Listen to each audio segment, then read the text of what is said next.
Hi, and welcome to Contemplating the Cosmos. This is Charlie Forbes. In this podcast, I aim to venture down many rabbit holes. And as we begin to turn every stone, we begin to see some unusual anomalies. Things that cannot be reconciled with reality as we know it.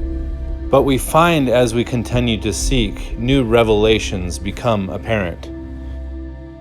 It is with my great honor and privilege to introduce my guest, Brian Staveley.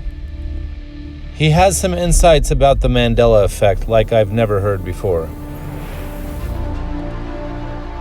So stay tuned as we break some of these topics down. And thank you for joining us on this journey as we continue contemplating the cosmos.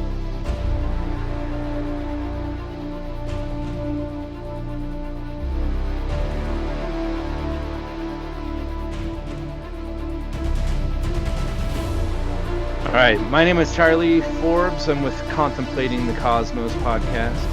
I appreciate everybody joining me today, and I want to introduce my guest, Brian Staveley. We're talking to each other all the way across the country. I'm in Idaho, he's in Boston.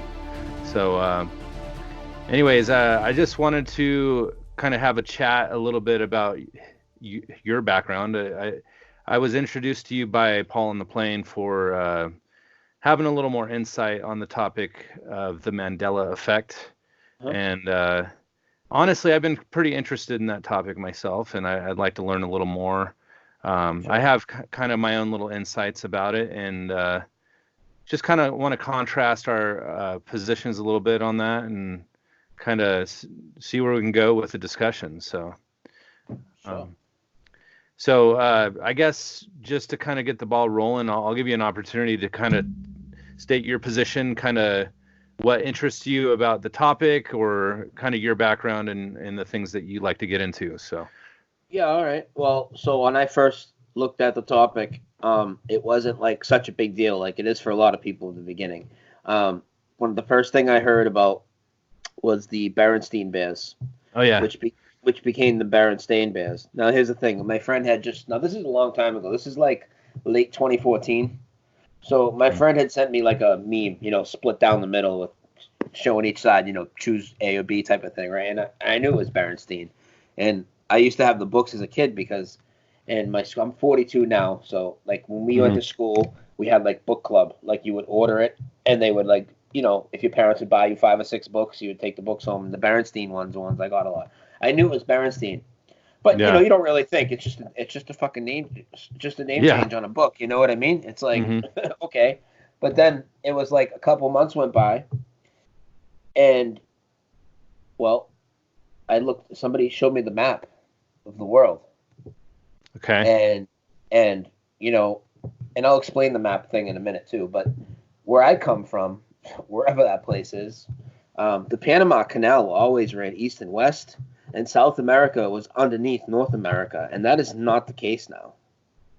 The Panama Canal actually goes north and south, and it's not a map. And it's not a map projection issue. It's not a globe, flat Earth, concave Earth, any different type of cosmology issue. Because in fact, if you remember anybody listening, if they remember the Panama Canal going east and west. You cannot find. You can go in your basement and pull out the globe from 40 years ago. You can get your encyclopedia off the shelf, and it's not going to be going east and west as you remember. It's going to be going north and south. And South America is about 1,500 miles over to the right now, way over by Africa. So that blew my mind. Yeah, these kind of things. I've seen little anomalies here and there, and when I say anomalies, I think that there's things that seem like the Mr. Rogers theme song. It's a beautiful day in the neighborhood, or this neighborhood. I know that's one of those things that, it's, so I guess ultimately this whole concept of the Mandela Effect is really just mass memory, and everybody recalls something that really isn't reality, right? Is that kind of the it's something idea? It's something that certainly was reality. Because here's the thing, we have tons and tons of residue. So, like for instance, you brought up the Mr. Rogers. I'll explain that one real quick. One of my best ones. So Mr. Rogers, when I grew up, he would always, when he came through the door, say, "It's a beautiful day in the neighborhood." And that song is so iconic that even now, at 40-something years old, if we're standing around at work and people in a good mood, "It's a beautiful day in the neighborhood," it's just Hmm. something that people say. We've said it forever because it's so iconic. Now, in this reality, if you go and you put in Mr. Rogers, he's going to come through the door and say, "It's a beautiful day in this neighborhood." But we have more Hmm. than our memories. We have Yeah. residue because when these official things change, all the things done with like So human emotion and can, parody remain. can you explain a little bit about what is changing? So, like, say for instance, like the Matrix, in the movie, the original first Matrix, Yeah, when they had a deja vu, there was a cat that came walking by again or something, and you know what part I'm talking about? Did you watch the yeah, Matrix? yeah, So I watched that movie like 1,000 times. It was one of my favorite movies. And basically, that's kind of what I think about when I think of this. Like it's kind of like a deja vu in the sense of things might be changing with the deja vu kind of thing. yeah. Some people kind of tie the deja vu into it. I don't really see it that way. But Okay. like so back to the Mr. Rogers, right? Like when Yeah. Mr. Rogers changed, right? And it changed from the neighborhood to this. What people need to understand is no matter how old of a copy you might have recorded of that, I'm not asking you to go online and download it where somebody could Hmm. have tampered with it. And there is no Mandela burglar that comes around and switches out everybody's tapes in the middle of the night.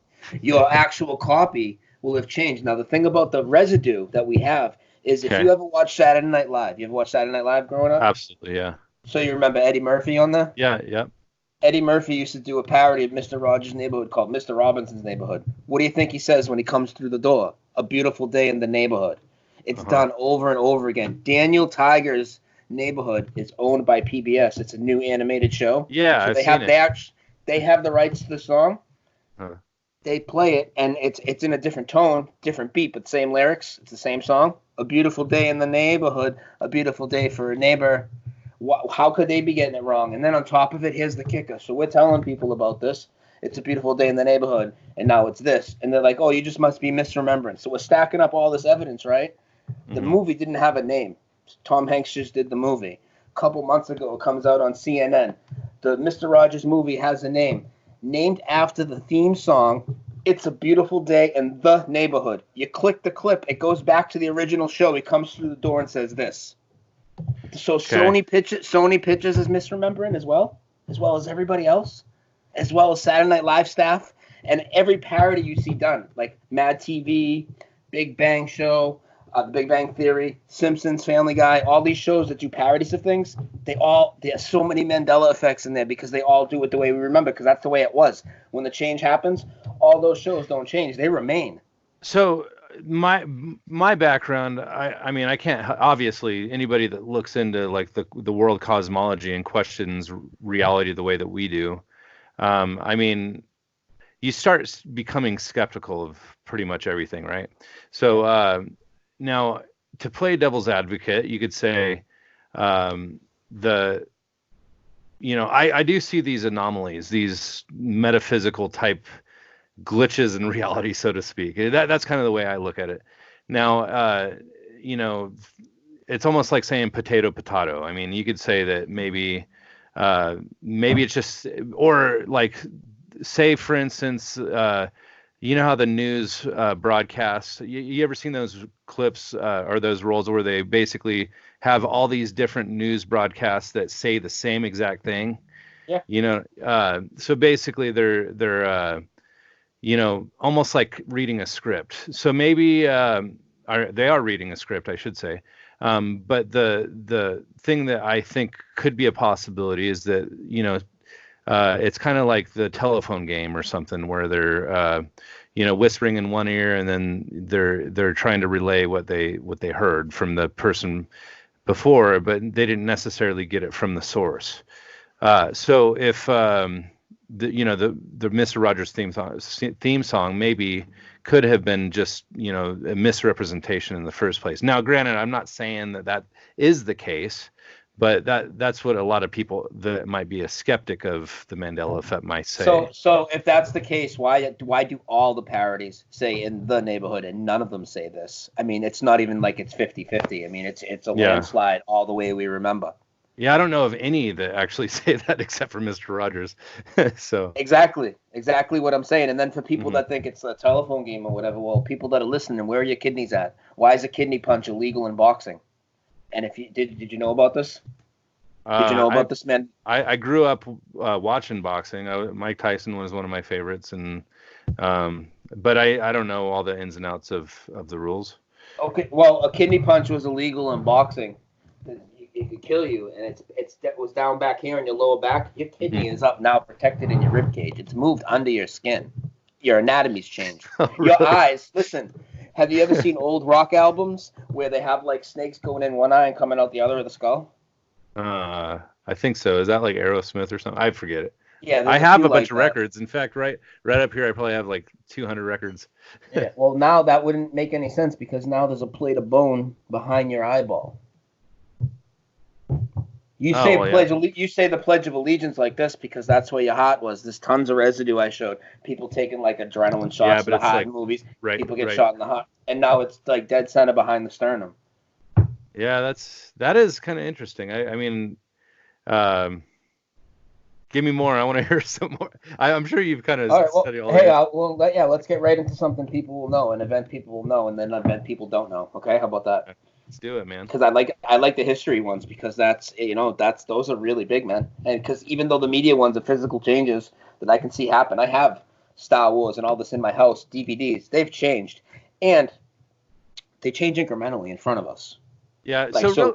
Real quick before we get in too deep, I just wanted to, for the audience, just to kind of get an idea of what it is that you are saying is actually changing. Is it like a simulated type reality where there's like a program and they tweak something in the program, or I mean, what are you thinking? Thinking more, it's like our consciousness is in part with the creator creating this reality, and it's somehow things are altering, and we probably don't know how to control that at this point. So collectively, we are like shifting the reality based on a collective consciousness, basically. Yes, but it's all happening, in my opinion, and other people differ. They think there's different timelines, or we went from one Earth to another Earth. I don't believe any of that because we have incremental changes. So let me explain that again. Incremental changes means we watch Star Wars, right? C-3PO.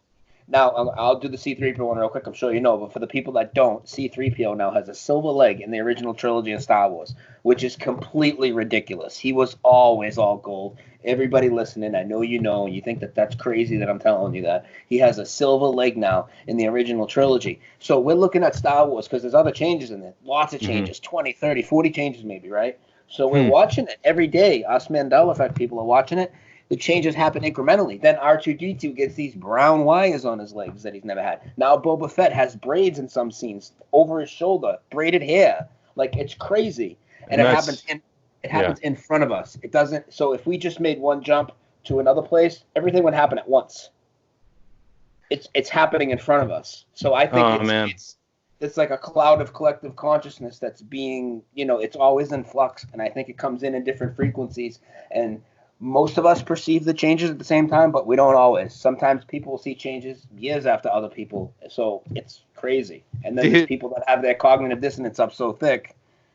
It's just for a moment there, I started thinking of that movie, this Langoliers from Stephen King. I don't know if you remember that.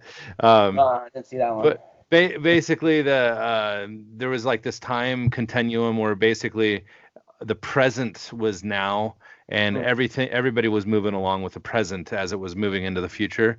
And there was this like time rift or something when these people were on this airplane where they ended up slipping into the past a little bit, and they ended up basically being attacked by these Langoliers, who ate the past. And basically, so the thing that I'm actually thinking of right now though is the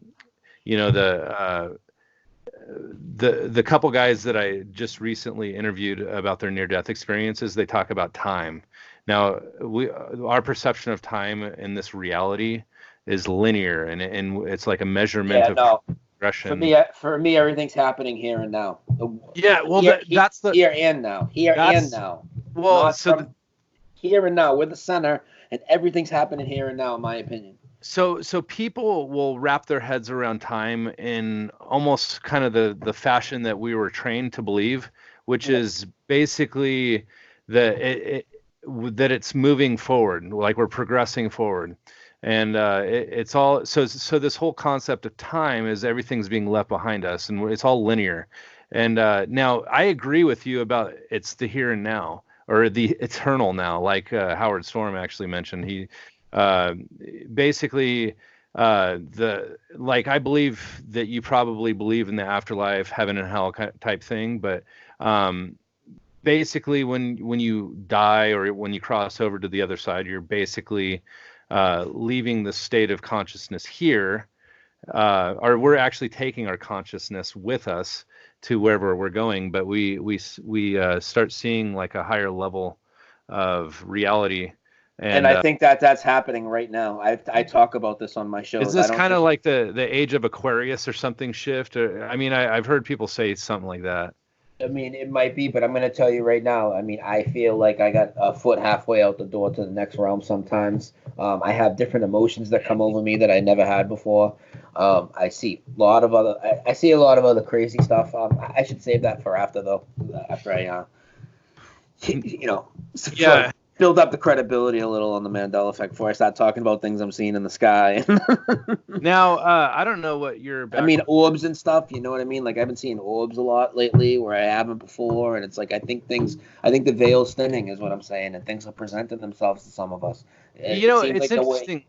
Yeah, Go it's ahead. interesting that you say that because now I come from a Christian background, and I've been kind of researching a lot of this stuff and contrasting reality to whatever the Bible's talking about. Now, I don't get too religious in my approach, like in the sense that like Bible thumper type, whatever. I mean, I like kind of pursuing knowledge and trying to understand reality through a scientific lens and things like that. So I don't know if you ever like get into like Bible prophecy or anything like that, but Well, um I don't get into Bible prophecy much, but I know a heck of a lot of changes in the Bible from Mandela effects that are very okay, well significant. that's kind of where I was going with this. I wanted to hear what you have to say about that. And a lot of people would have different takes on what that means, and they would say it's prophecy. Some wouldn't. I just don't have enough of a background of a knowledge to have that much of an opinion on that. But well, the biggest one is Isaiah 11:6. Mm, Now, if I was to ask you what animal lies with the lamb, what would you say? lion. Yeah, 100%, right? Oh, hold on. What was it? Isaiah 11:6. Yeah. Do you have a Now, real Bible? Do you have a real Bible in your house? Can you pull out a real Bible right now in your like a house? physical Bible. Let's I see. want you to pull out a physical Bible. Show me what version it is. I want you to pull it out right now because I'm going to tell you that it's not going to say lion. It's going to say the wolf. The wolf is lying with the lamb now. The wolf is in the house, dude, in your Bible. Hold on. This is a New International Version. Pull it out. Let's see. Isaiah. Yep. And then I'm going to explain how this happened incrementally as well. Isaiah 11:6. And everybody knows the lion and lamb. And while you're looking it up, I'm just going to tell people real quick. There's songs by Elvis Presley, Johnny Cash. I got Martin Luther King on tape saying it. All different presidents, all different shows have parodied it. There's statues all over the world. There's So churches named Lion and Lamb. what is the past in terms of like the here and now? I mean, so is it like just residual?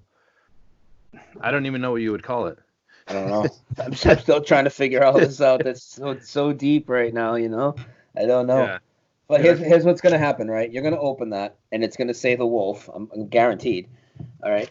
And then besides that, right? So when it first happened, it happened to the King James Bible first. So what happened is we told people Isaiah 11:6, and we told them, and then we pulled it out and showed them that it said wolf, and they said, oh, it's just a KJV translation issue because all the other Bibles didn't say it yet. And then we watched it incrementally hit every Bible, including yours that you're looking at right now. I bet you're looking at it. It says wolf. So the collective consciousness changed it basically. I believe so, because the things that seem to be observed the most, like Star Wars, Wizard of Oz, and the King James Bible, and the grocery store, I mean, those things have like the most changes. It's wild stuff, dude.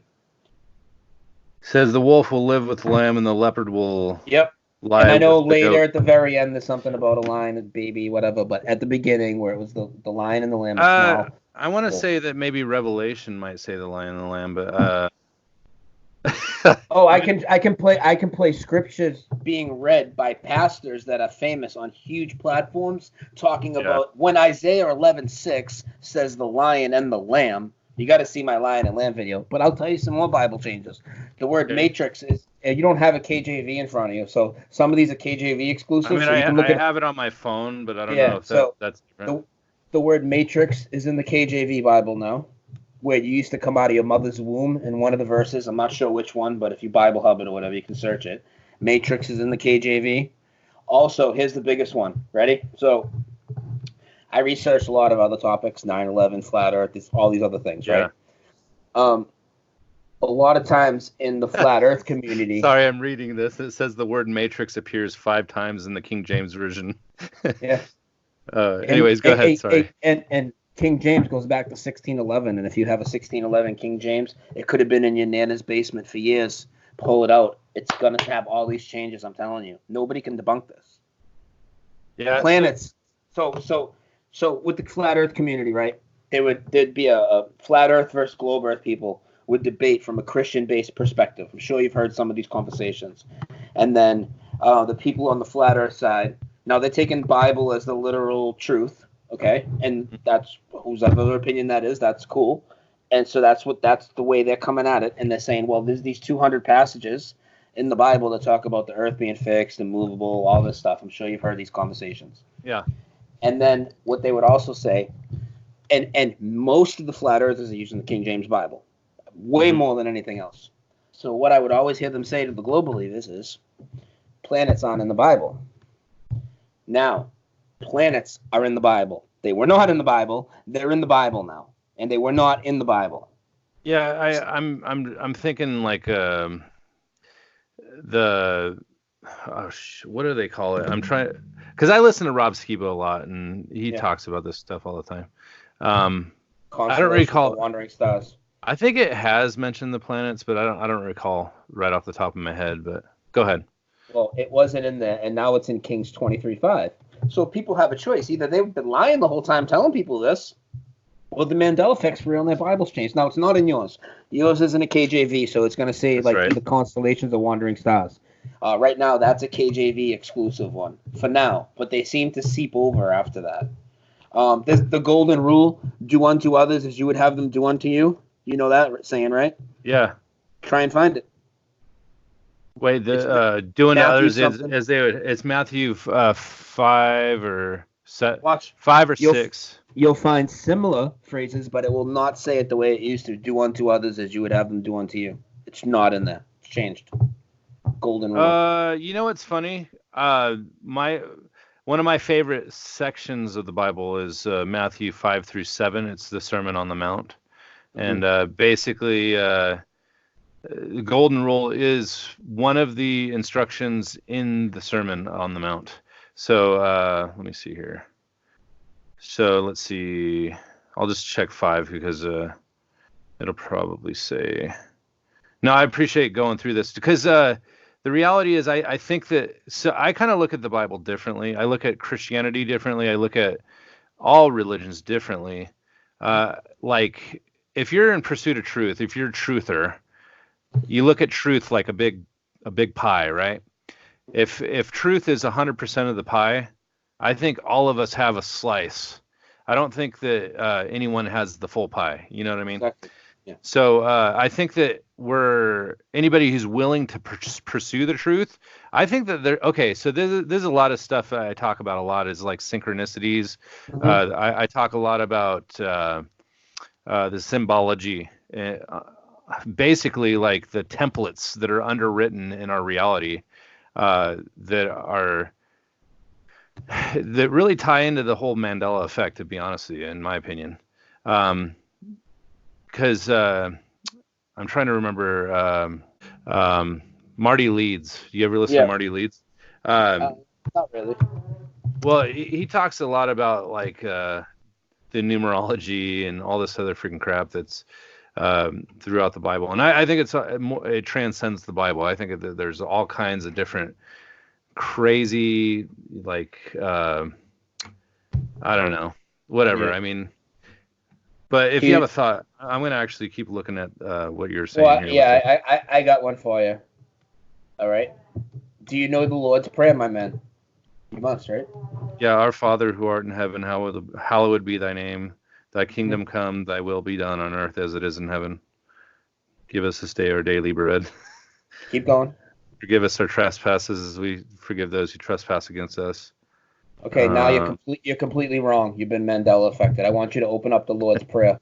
Hold on. I'm going to blow your mind right now. Let me go to the golden rule real quick. Hold on. Damn. What's the? It's not even in here. I'm just kidding. I'm used to it like kind of telling me like the title or the section. Let's see. Oh, there it is. Oh, the model prayer. Oh, this is it right here. Our Father. Yeah. You want it in the King James? Keep going. The Lord's Prayer in the NIV, right? You're in the NIV. Oh, NIV. Yeah, you have the NIV at your house, right? I wanted you to open. Yeah, you want me to pull it here? I'll open it in the Bible here, or this. This just shows people it's even more legit. I want you to tell me one more time. What's the Lord's Prayer? Our Father who art in heaven, hallowed be thy name. Thy kingdom come, thy will be done on earth as it is in heaven. Give us this day our daily bread, and forgive us our trespasses as we forgive those who trespass against us. Excellent. And you said that was different, or? Oh, wait till you read it, my man. I'm not even going to tell you what it says. I want you to read it out loud right when you see it. Don't even pre-read it. Just read it from the Matthew 6:9-13. That's what it says on my. I don't really know how to look it up, but yeah, 6:9-13. Let's see. 6:9. Our Father in heaven, hallowed be thy name. Your kingdom come, your will be done on earth as it is in heaven. Now, I don't remember it in the NIV version. I probably remember it in the. Keep going though. Finish it. Okay, hold on. I got to turn the page here. Give us today our daily bread. Give us today or give us this day? Keep going. Forgive us our debts as we also have forgiven our debtors. Now stop. What did you just tell me it was? You told me it was trespass and trespasses. I said. Yeah, you did. Yeah, I did. Okay. Yeah, and right. It's changed to debts and debtors in your own Bible, right in front of you. It said trespass and trespasses. Here, let me pull. I had you say it like 3 times. Remember? Yeah, I'm not familiar with the NIV that much. Let me see if, because I think the King James version is probably closer to what I'm saying here. Was it 6:9? You said? Yeah, I'm not sure if that one is in the KJV change, though. That's why I brought that one up, because I brought it up because you had the paper NIV. So I figured I'd use that one. Yeah, it says, Our Father, which art in heaven, hallowed be thy name. Thy kingdom come, thy will be done on earth as it is in heaven. Give us this day our daily bread, and forgive us our debts as we forgive our debtors. Yeah, and you told me it was trespasses, and it's changed in both of those versions in front of you now. Hold on, where the hell is freaking trespasses? You see that? That's funny. I didn't give you any clues or nothing. I made you just recite it off the top of your head. You read me the exact way it used to be that everybody remembers. Everybody puts trespasses in there, and now it's debts and debtors. The word debts and debtors wasn't in there. Banks is in there now. Couch is in there. Wineskins changed to wine bottles. For what it's worth, New King James also says debts and debtors. Let's see. Mm-hmm. I'm just looking up the different versions. Here's the New Living. I got one more Bible one after this, and then we should move on to some history. Okay. Let's see here. This is heresy, by the way. This is Oh, good. wait till you hear the next one. Oh boy. Oh no. Uh, It should shock people. okay, so forgive us the. Hold on. This says sins. Forgive us our sins as we forgive Yeah. those who sin. Okay, whatever. Okay. All right. So what's next? Let's look at another one of these bad boys. In about 70% of the Bibles, right? Uh huh. And you could, if you go to one of the, you know how you can go to like Bible Hub or whatever you use and put in the whatever verse, it'll show you all the different versions. So in like 70% of the Bibles, this includes the King James and the NIV. Jesus was hung in a tree.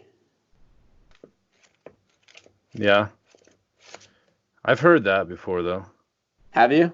Yeah, but I don't know. I mean, I don't recall it ever really being said that he was Acts hung on a cross, to 5:30, be honest with you. the God of our fathers raised up Jesus, whom ye slew and hanged on a tree. I've heard tree. I have heard that. Okay.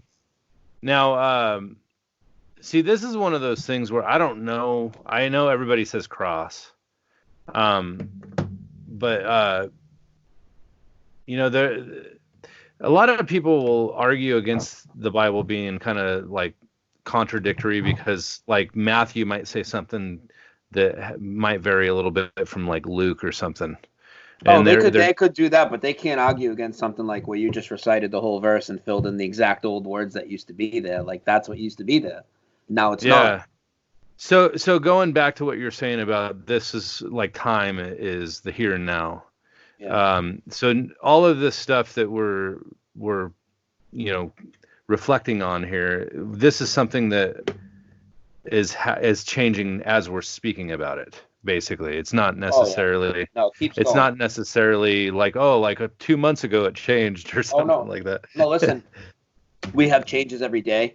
When I used to be more into I'm more into the spiritual side of it, kind of like you are. What's it mean? Where's it headed? But we need Mm. people with all different aspects of it, right? And there's still a lot of people that focus on the new changes, like if a name change, a new product, or a song changes, and that's great. There's tons of that too. I don't do that as much anymore, but when I did, we would see 5, 10, 15 changes a day sometimes. A day. Yeah, A so you day. you know the thing that is kind of going around the flat Earth community. You have like the Max Egan thing that he was talking about. Yeah. Do you know what I'm talking about? Did you hear what Max Egan said? Yeah, I made a Basically, video. I actually made a video on it. okay. Well, so this is kind of I didn't see that video, but I kind of have a feeling. I think he's completely ridiculous. I don't want to sit here and blast Okay. the guy on your show, but what he did was ridiculous. Well, I'm starting to wonder again. I don't know him, but I was wondering if maybe this is kind of his angle, and that is that he's not necessarily. Do you think he's just pulling a freaking? Yeah, if you Uh, watch the last few videos he did around that time, absolutely, totally dishonest and full of crap. okay. Well, anyways, let me just give you my theory, just based on what I was listening to him saying, and that's kind of along the lines of collective consciousness. Basically, there is a shift taking place with this whole movement of people thinking the cosmology is different than what it is, and really depending on what camp you're in, kind of determines how you interpret the data, right? So Mm-hmm. if you interpret, so again, I leaned, so I would probably say I'm 70-30% confident that the Earth is a flat, Mm-hmm. enclosed structure. But again, I'm not all hung up on that because Yeah. really it's a secondary issue for me. Mm-hmm. And I always like to, reflect back on the video that I made about the flat Earth was my gateway drug, where I have like kind of a flat Earth with a joint hanging out of its mouth, Mm-hmm. and basically I wanted to point out that really it's just stepping stones of ascension, so to speak. So Yeah, um, I so agree. yeah, so that's It's just a big one though. It's a huge one, but it is. it's just another piece to the puzzle, man. Yeah, so once everybody starts to embrace the evidence that they would consider in support of that version of interpretation, Yeah. that's when the sliding effect will take place, like the avalanche effect, where people will start collectively becoming in agreement. And that could go back to propaganda and things like that too. Like the media controls the way people perceive reality and things like that. Um, but maybe there is this aspect of what you're saying where it's completely spiritual, and we now I don't know for sure. Like, so you're suggesting that people are we kind of being developed by our God, so to speak, to be kind of more. Um, I believe we're unlocking our senses that we've always had, that we've been led to believe that we never had. okay, yeah. So, and are we basically capable of being like God in that sense, I or don't or want to. I don't want to say like God. I think that's too strong. But we're no? capable of a lot more than what we think humans are capable of. I believe. Yeah. So now I'm gonna be the first to admit that there's some freaking crazy anomalies that I see with like chi. Like in China where they're freaking lighting fires with their freaking hands and stuff. Um, Well, and I'll tell you, with this Mandela effect, a lot of stuff that I would have said is rubbish is back on the table. That's why I had a lot of problem with the flat Earth community being in it a lot. I almost stepped totally out because people get too stuck in the physical, and if they can't prove something with science one way or the other, they act like they're spiritual and on a journey to God, but then they don't want to take a next step. They'll ignore these changes, or they'll ignore something like you're saying just because that's too crazy. Or they'll see things in the sky and they'll say, well, that doesn't fit my model, so no, that can't. That's got to be fake. When yeah, there's things flying up there that nobody in the community really wants to address. We don't know what they are. I'm not saying I know where they're from, but there's all types of stuff going on in the sky. I'll tell you that. yeah, I don't necessarily. So like a lot of these Christian flat earthers will say that the reason that they use the Bible as an authoritative uh, perspective or whatever, they'll say that the Bible is absolute truth. It's outright claims that the Earth is flat or something. And now my position on the Bible kind of stems a little bit from mythology now. Mythology. So I don't know what your thought is on mythology, but I most think a lot of the mythological creatures that we were told were mythological were actually real at one point, and I think there's a good chance that a lot of them are going to start presenting themselves again. Now that might yeah, be going too far, but that's what I may, think. maybe, but I think that there's two facets to understanding mythology. I think that there's and this is part of what my documentary is talking about, and that is mythology basically has two definitions. The first definition is that it's a traditional story that is being passed down based on some sort of reality that they are relaying, but it may be embellished. And then the second part is basically it's a fake story that they're using to present like a parable or something. Um, Now, either way, it doesn't disprove or prove that a story is true. It's just trying to present that there's some underlining meaning or wisdom behind the words. Hmm. And now I kind of liken the Bible to that. Hmm. I liken a lot of what Jesus speaks on, like with parables, right? He's always talking in parables. And again, when I go back to the Bible as a resource, I'm not, necessarily coming at it from the angle of like, I'm gonna help you, come to salvation necessarily. I believe that this salvation to some, this is heresy. Hold on, let me think about how to put the wording. Um, I feel like uh, seek and you will find, knock and or knock and the door will be open, kind of thing. If you're willing to venture down the path of, kind of the directions we're going, in my opinion, um, you know, the truth will be revealed to us, and a lot Yeah. of it's symbolic, right? A lot of it is these deep symbologies that are, written into the words wisdom. Now, a lot of these Gnostic people were trying to venture down these paths, and I think they let the knowledge get to their head a little bit, and it became an issue of just gnosis. They just wanted to know the truth, but they didn't care about the purpose as much. And I with near-death experiences, I'm seeing a theme that loving and taking care of people is really the theme of our reality, and we're supposed to take care of people. That's why we're here. Absolutely. So that's a lot of the reason why we do what we do and try and talk truth to people, because it's just the right thing to do for people. I mean, and you genuinely care about people. And a lot of these people, I know there are some vile and disgusting people, but for the most part, a lot of these people, especially in this community that I'm in, they're very caring for people. They really do care about people a lot, man. Yeah, I'm not motivated for. Honestly, I don't want to be popular. I really don't. I want to get the word out there, though. And what better way to get the word out there than to have exposure? And to be honest with you, I'm gonna kind of go toward the people that might have a farther reach than me. If you're gonna mirror this video, that's only gonna help me get the word out there. Talking to Paul on the plane, talking to Howard Storm, talking to Brian Melvin, those guys that I was able to speak with. They have a farther reach than I have. And to be honest with you, I'm trying to piece these puzzle pieces together to where I can see an image that actually that makes sense.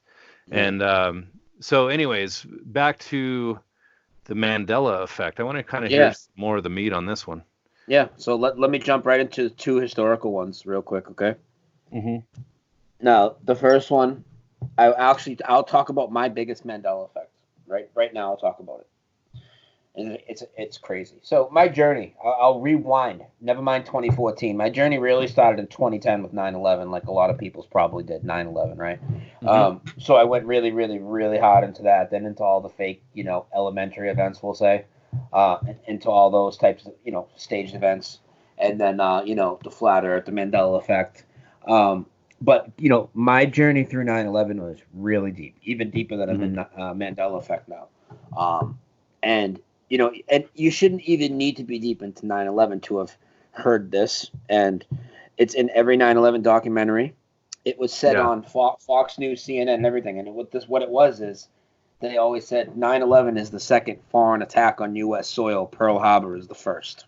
And they would also call it the second Pearl Harbor quite often, 9/11. They would say it all the time, repeatedly. Now, in this reality, not only is that not the case, let me tell you why it's not the case. Listen to this story. Okay. It has so many ramifications.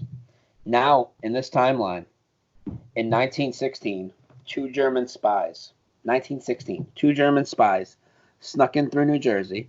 They blew up 100,000 pounds of TNT. They killed 5 people, injured 120, blew out all the windows in Manhattan, and damaged the Statue of Liberty so bad that nobody's ever been to the torch. Yet, not only did we not hear of this, I've spoken to many people that have been to the torch. The torch was open for the public. But now in this reality, it's been closed since 1916. You can go to the Crown, but you can't go to the torch. There's been movie scenes that were shot about it. People were definitely in the torch. And how could I, through all my 9/11 journey, and even if you didn't, they would have shoved that. You're telling me on 9/11, if the Statue of Liberty was blown up with terrorism before, you're telling me they wouldn't show you that for the World Trade Center down the friggin' street on 9/11? So there are whole inserted events in here. So not only is that the biggest for me, I mean, the whole thing with the Statue of Liberty keeps changing. Statue of Liberty is on Ellis Island. I ask anybody, Ellis Island. It's now on a different island called Liberty Island. Nobody's ever heard of Liberty Island. And people say, oh, you just missed an Ellis Island. Wait, Ellis Island. I remember Ellis Island being the island immigrants. That a lot of the immigrants would come through and they would be screened before they were let in or whatever. Yeah. And the statue was there as well. And I don't know if you've seen any of the Tartaria stuff and the Star Forts and all that. But I started hearing about it. I haven't looked into it too much. Well, how about this? The Statue of Liberty is on a Star Fort now. She was on a rectangle. She's on a Star Fort now. And it's allegedly never been moved. It's always been there on the separate island called Liberty Island that people say we're mixing it up. Dude, if the Statue of Liberty was always on an island called Liberty Island, how do you ever confuse that with something else? Yeah, I mean, I guess for the listeners, if you guys have any thoughts on that, I don't know enough about that Statue of Liberty. All I know is that it was gifted to us from like France or something. I don't know if that's true, but I think it Yeah, was. that's what the story is. So another huge history one is JFK. Everybody knows JFK. I've looked Everybody's into looked this at a little more. Yeah. everybody's looked at it at least a little bit. Now, I have a friend, Truth Seeker 69, who's been looking at this for a while too, and she's been interviewing just random grocery store, whatever, any veteran she sees with like a war veteran hat on or whatever, anybody that would have a vested interest or something like this. How Hmm. many people were in the JFK car? Every single one of them says four. I mean, hundreds and hundreds and hundreds of people. I only remember four people in that car. Now there's six people in that car, three rows of seats. There's a divider in the middle now, so all the theory, even the theory, like where the driver turned around and shot him, maybe that wouldn't even make sense now. He's got a divider there. Now there's Hmm. six people in the car, not four. And when I want to talk about residue, so again, on The Simpsons, they did a JFK recreation, four people in the car. Marilyn Manson just did a new video recently, does a full-on extravagant JFK recreation, four people in the car. But how about this? How about we'll step it up a notch? The Secret Service did a Okay. reenactment of the crime scene through the streets of Dallas several years later to study for ballistics and whatever, right? Hmm. They used a four-seater. How you gonna reconduct a crime scene with the wrong size car? And then when I say that to people, you know what they tell me? These deniers and debunkers, they tell me, "Oh, Lincoln just wouldn't make the government another six-seater." Oh yeah, I mean sure, yeah, that would happen, sure, but it gets better. It gets better. It doesn't stop there. Now the JFK, the Zapruder film was always shot in color. Where I come from, I'm just going to bang these out. It was shot in black and white and colorized later. It's always been in color now. How about this? Now there's always sound that went along with it, called the Dictabelt recording, recorded from a police motorcycle that was driving behind the fucking car. And the recording's been out for a long time. And in 1968 now, in this history, the Assassinations Committee for the government came to a determination based on four shots that they heard on this audio that the third shot came from the grassy knoll and there was a second shooter, and that stood for 10 years, and then they reversed that. And then to get even crazier, how many videos do you remember of the JFK assassination? Which ones? Uh, I don't remember. I want to say that they might have been filming from the side of the road, right? And then uh, maybe I couldn't tell you. I'm just Well, guessing. everybody I ask only remembers the Zapruder film, and I remember maybe rumors of one other film that I never really know if I saw, so maybe Yeah. two. I could show you about 15 different videos now from all different angles, from all different color ham cameras that people had in 1963, all over the JFK assassination. Why wasn't that included in everybody's research? Why wasn't that included in the JFK movie? Well, how do you not include all these other angles of the crime scene that day? Like, of it going down, too, shots ringing out and everything. So so was it a staged event, and was it really Staged JFK? event, Because anyways. I Oh, I mean, my opinion. My opinion, nobody even died. It's just a totally fake event, but it's so still that's Mandela Effect. I've It's all I've happening. heard that kind of stuff too. And again, is the government or the shadow government or whoever the powers that be might actually be identified as the archons or whatever, uh, are they in cahoots with the changes, or is it just us making the Well, no, no, changes no. Because inadvertently? if they were in cahoots, right, all you would have to do is pull out any of your old footage that has the Zapruder film on it or the JFK Oliver Stone film, right? Put it in, and it should have four people, right? If they just reissued things, because that stuff's been sitting physically in your house, it had four people in the car, but now when you put it in, it's gonna have six. I So admit, just the just fact from that it's a staged event really has nothing to do with it. It's two separate issues. The footage is totally fake. I've been saying that for years. But after that, that physical footage that remains, the official movie, all these things changed. They changed. But we do have the residue on all these other shows, Simpsons, and even the Secret Service thing. Like I told you, the Marilyn Manson video. There's tons of JFK recreations with four people in the car. Dude, it's yeah. not even like you ask people and it's split. Like she's asked probably 500 people, and a couple like got confused or whatever, but like 490 something all said four people, dude. How, Yeah. how could that happen? You know? Huh. My mind is kind of racing. I don't know. I mean, I'm trying to think of dude, See, the Okay. whole idea with any of these effects, whether it's Star Wars, JFK, or anything, the idea that things are reissued or things are filmed in different versions, it's totally irrelevant because things change that are in our possessions. You know what I mean? So that kind of leads me into this. So we could identify to being like truthers, right? We could say we're in pursuit of truth.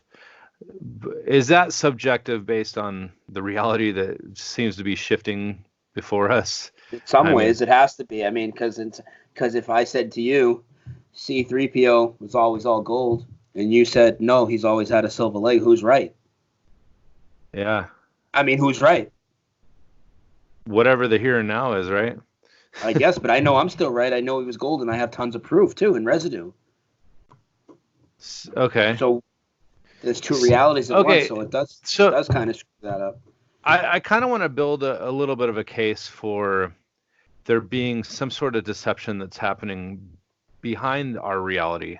And I Mm-hmm. say behind, like maybe on a different frequency or some other dimensional plane or Well, all whatever right. you Hey, want to call it. I'll tell you what I think's going on behind, as Okay. far as on a different spiritual level. I'm going to talk like a demonic and versus good. Okay, I'm going Okay. to get a Sure. little deep with it right now. Okay, because Okay. that's where this is going to have to head.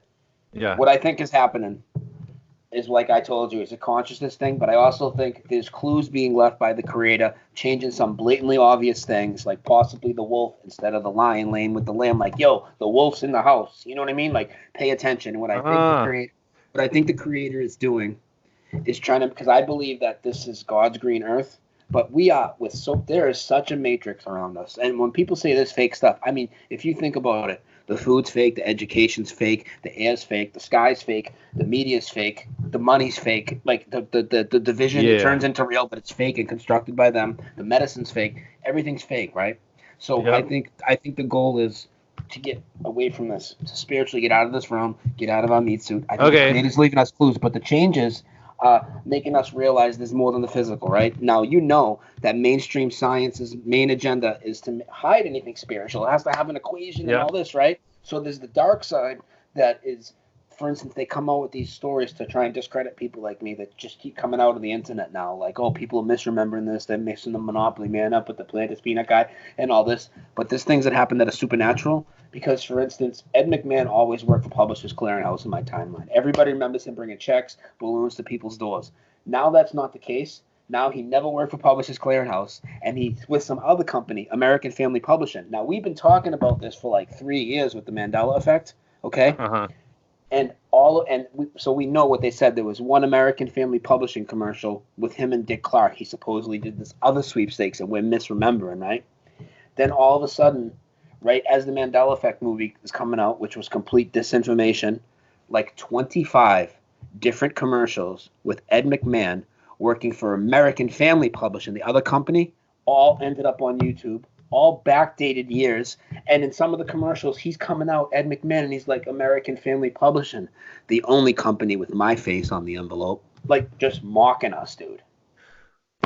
Wait, I was just seeing Ed McMahon on this like rap video or something. Was it? Yeah, that's in my intro. It's my intro. Yeah, that's you. Okay. That's residue. Was, That's residue of him going to the houses because he's going to the houses asking for his checks back. I guess I didn't understand the context of Because what. now Publishers Clearinghouse said they never had anybody do that. Ed McMahon's never been affiliated with them. So you know who Johnny Carson is, I'm sure. Yeah. Okay, Ed McMahon was his sidekick for 30 years, right? Johnny Carson goes on here's the residue I'm talking about. Listen to this. Johnny Carson goes on the David Letterman show, right? They're buddies, you know, rivals, but they're not rivals, they're buddies. He goes on the David Letterman show, got a giant check. He says, sorry, Dave, our good friend, Ed McMahon, couldn't be here tonight, but you're the lucky $1 million winner. The check says Publishers Clearinghouse on it. So Ed McMahon, he doesn't know where his sidekick works on the side? The whole staff at the Letterman show missed that up with another company? Nah, man. He definitely worked for He's from my home city. He worked for Publishers Clearinghouse. Everybody knows. Everybody that's listening, when they hear this on the replay, they're all going to know he worked for Publishers Clearinghouse, and they're all going to say, who the hell is American Family Publishing? Nobody's even heard of that. I admit that I'm. It's not even like Coke. It's not even like Coke and Pepsi. I mean, it's like nobody's ever heard of American Family Publishing. It's ridiculous. I've definitely never heard of it, but let me quickly elaborate on some of the stuff that I was kind of touching on. Now, I don't know. Do you ever listen to Rob Skiba or any of his stuff? A little bit. I've listened to some of his flat Earth presentations. Yeah. When he gets a lot into the Bible stuff, it doesn't really resonate with me because I've never really got into the Bible. Again, he's a nice guy. I mean, I can understand that perspective. Now, I'm particularly interested in it because I was raised into the Christian church, but I'm really starting to transcend a little bit about, like I was telling you, the truth pie. I might have that little sliver right here. I'm trying to expand my sliver a little bit, and trying to understand. And again, I like everybody to have different perspectives so that they can kind of contribute to the pie, and we can all kind of get a piece from each other so that we can kind of expand our knowledge. But now when it comes to like what Rob Skiba, he drew me into the whole movement in the first place because he started looking into it and created testing the globe or whatever. And now the first thing that he started talking about was like the Nephilim, the giants, the archons, the really the archons were the rulers that were, you might say are like the Anunnaki or something. And you know what I'm talking about, the Anunnaki. Yeah. So these entities that actually rule from beyond the veil, and they're the shadow, that they're the shadow government. Yeah. And people would call them reptilians or something. Now I had a little bit of validation when I talked to Brian Melvin when he was telling how he basically had a near-death experience, and he crossed over the veil, and he had an out-of-body experience. Now, granted, I'm just going to tell you right now, out-of-body experience is what validates it for me, because I can tell you that people can't just make stuff up and talk about what the doctors are doing around their body. Or he said he saw a fingerprint on his ceiling that you couldn't see from the floor, but when you like get up on a ladder, you could see it. And then he went through the ceiling and ended up seeing this bandana like tied to the water cooler or whatever on the roof. And he'd never actually been up there before. So he was obviously out of his body. And then he ended up going down this like path or whatever where he was judged by judgment or whatever. But then he was sent down into this hell type place. And now I know that, a lot of people are like, meh, all this stuff about Christianity, whatever. I'm not necessarily trying to validate my perspective on this. I'm really just trying to identify to the archons. This guy was saying that he freaking was escorted after he fell down to the bottom of this pit, where basically at first he was seeing his friend. And his friend was saying, "Come on, man, let's go down this path or whatever." And he's like, "Let's go to paradise" or something like that. And basically, he's like, "Why would this guy be in paradise? He was a horrible guy," or whatever. Anyways, but I forget all the ins and outs of the story. But basically, he could see the face start changing into a reptilian creature, like it was manifesting as a human or his friend. And then he, I guess that reptilian creature identified or realized that, like, oh shit, you could tell that I'm not your friend or whatever. Like somehow he was able to see through it.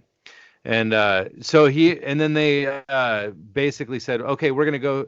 They made a little rift in the veil and they went through and went down another path, and he could see these people that were in these pods that were like the Matrix, and they were all actually being jacked into, they were being fed thoughts of their reality, like being just a outright deception. That's all it was, is like a prison deception. Yeah. And if something like that's happening, I mean, I can't say it's not. I can just say it's not at a man-made level. It's not a government psyop. It's not a Google thing. It's not an Amazon video thing. You know what I mean? But if there's something that can take it with our consciousness on the other side, I mean, that's kind of what I'm thinking. I'm thinking our consciousness is being tugged. There's a tug of war. Yeah, I'm starting to feel like maybe these entities, these reptilian creatures on the other side, are hijacking our minds, and we maybe we are like these higher level beings that are imprisoned in this false reality. I know that it sounds like really crazy No, to think, it but doesn't, because you know what I think, and this is just more theory, but so you must be familiar with stories about the Watchers and stuff, Book of Enoch and all yeah, this. Okay, yep. so I believe that there are the Watchers, and in fact, I believe I have a strong spiritual connection with one star in particular that I feel observes me. But I also feel that now this is going to get into chemtrails. I've never thought chemtrails are here to kill you. I'm not saying they're good for you. I'm not saying people don't get sick, but they were never here to kill Are you. they They don't want are to they kill us. They are want to they put control out there us. by people or something else? No, I don't believe that they are. Okay, I Okay. believe that that's a spiritual battle above, and I believe what their main agenda is, what they're spraying, is impeding the frequencies on which our consciousness resides on to connect with each other, to connect with the sun and other whatever other celestial things in the sky we need to collect with. I believe they're trying to hold all that down because our consciousness rising is their biggest threat. So I believe that's what the chemtrails are, and I've seen things that aren't planes spraying. I know they're not solid planes, and I've seen orbs turn into planes. I don't think they're holograms either. I think they're spiritual. I've eliminated, in my mind, I've eliminated them being holograms. I think that they're spiritual. So I think there's a lot of stuff going on in the sky, man. Honestly, and I'm seeing a lot more of it lately. Yeah, I want to get some of those night vision goggles or whatever that you can see, because I know that you could see like millions of little lights flying around up there. Yeah. Not just satellites. I'm talking about like, and again, I don't even know what I think about satellites. I mean, I'll tell you what, I work at a place right now that we make technology for satellites. I don't know. I mean, I already know that they are put up on balloons because Yeah. one of the companies is actually called Loon, right? Yeah. Uh, Yeah. so they I know for sure that they're making technology for satellite balloon satellites. Yeah. Uh, but I'm also making stuff for uh, like I'll just say space companies because Mhm. they're honestly I'm supposed to be not sharing this information with the public because it's protected by what they call ITAR. Honestly, I feel like it's just a big freaking crock of crap that I have to, all this military secret type stuff. I like top secret to me just says that they're just trying to pull the wool over people's eyes and they don't want us to see what they're doing. And I think Yeah. that people are actually being controlled on some level to implement this deception, this agenda of deception. And honestly, I just want to break away from that system, and that's why I'm doing all this. And I honestly, my wife is not that excited about what I'm talking about, all this stuff. Um, I mean, she kind of gives me leeways to talk about this kind of stuff, but whenever Yeah. I try to, get into now, And I'm chipping away at her though, it's because a hard she, thing for us to deal with, you know. That's what we all go through, and also the other thing that's hard for me to deal with personally. I don't have a significant other right now. The hard yeah, thing for me to deal with is literally to not even to fit in. I don't care about fitting in, but to even like function with the society for the few hours you have to. You have to dumb yourself down, and yeah, It's demoralizing to I me. It know what really you mean weighs though. it weighs on me a lot. Just to kind of recap a little bit, so obviously we're kind of in agreement about like the spiritual um, something's happening spiritually now. There is definitely a shift taking place. So when I mentioned the age of Aquarius, I actually or even like the Mayan type, Yeah, you know, yeah. there's like a new age approaching. Now, I'm going to also say that in the last days, there's going to be the separation from the sheep and the goats. Well, we see that. Well, I talk about that a lot, actually. There's a huge separation of people right now, uh, consciousness-wise. I mean, and this is something I've talked about for a couple of years now. But Mhm. I just did a show like maybe 2 or 3 weeks ago called "The Aggression Update versus the Creativity Update," Mhm. and I feel that a lot of us that are seeing these changes, man, we're writing music, we're doing all sorts of creative things all of a sudden that we've never done before.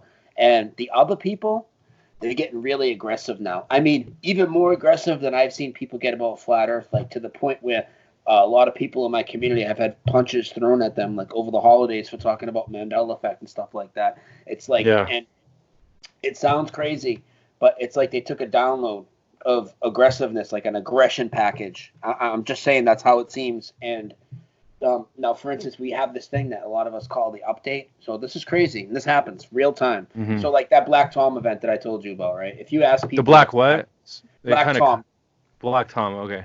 The Statue of Liberty bombing and all that, right? Oh yeah. Okay. So if you ask anybody Black Tom, guarantee you now they're not going to know what that is. They're probably going to say, "Who the hell is he?" Even though it's an event, right? A terror attack, and they won't know anything about it, right? And then in the matter of a few seconds, without looking at anything, they take an update like in their head, and then they start saying shit like they're reciting Wikipedia after they just told you they'd have. Oh yeah, that's the and it's just like it's crazy. So I think that some of those people, I think there's like a disinformation frequency that we're able to see and kind of fend off and recognize it, like the same thing that tries to tell us that that's not a change. We kind of recognize it. They just take it. They just take the update.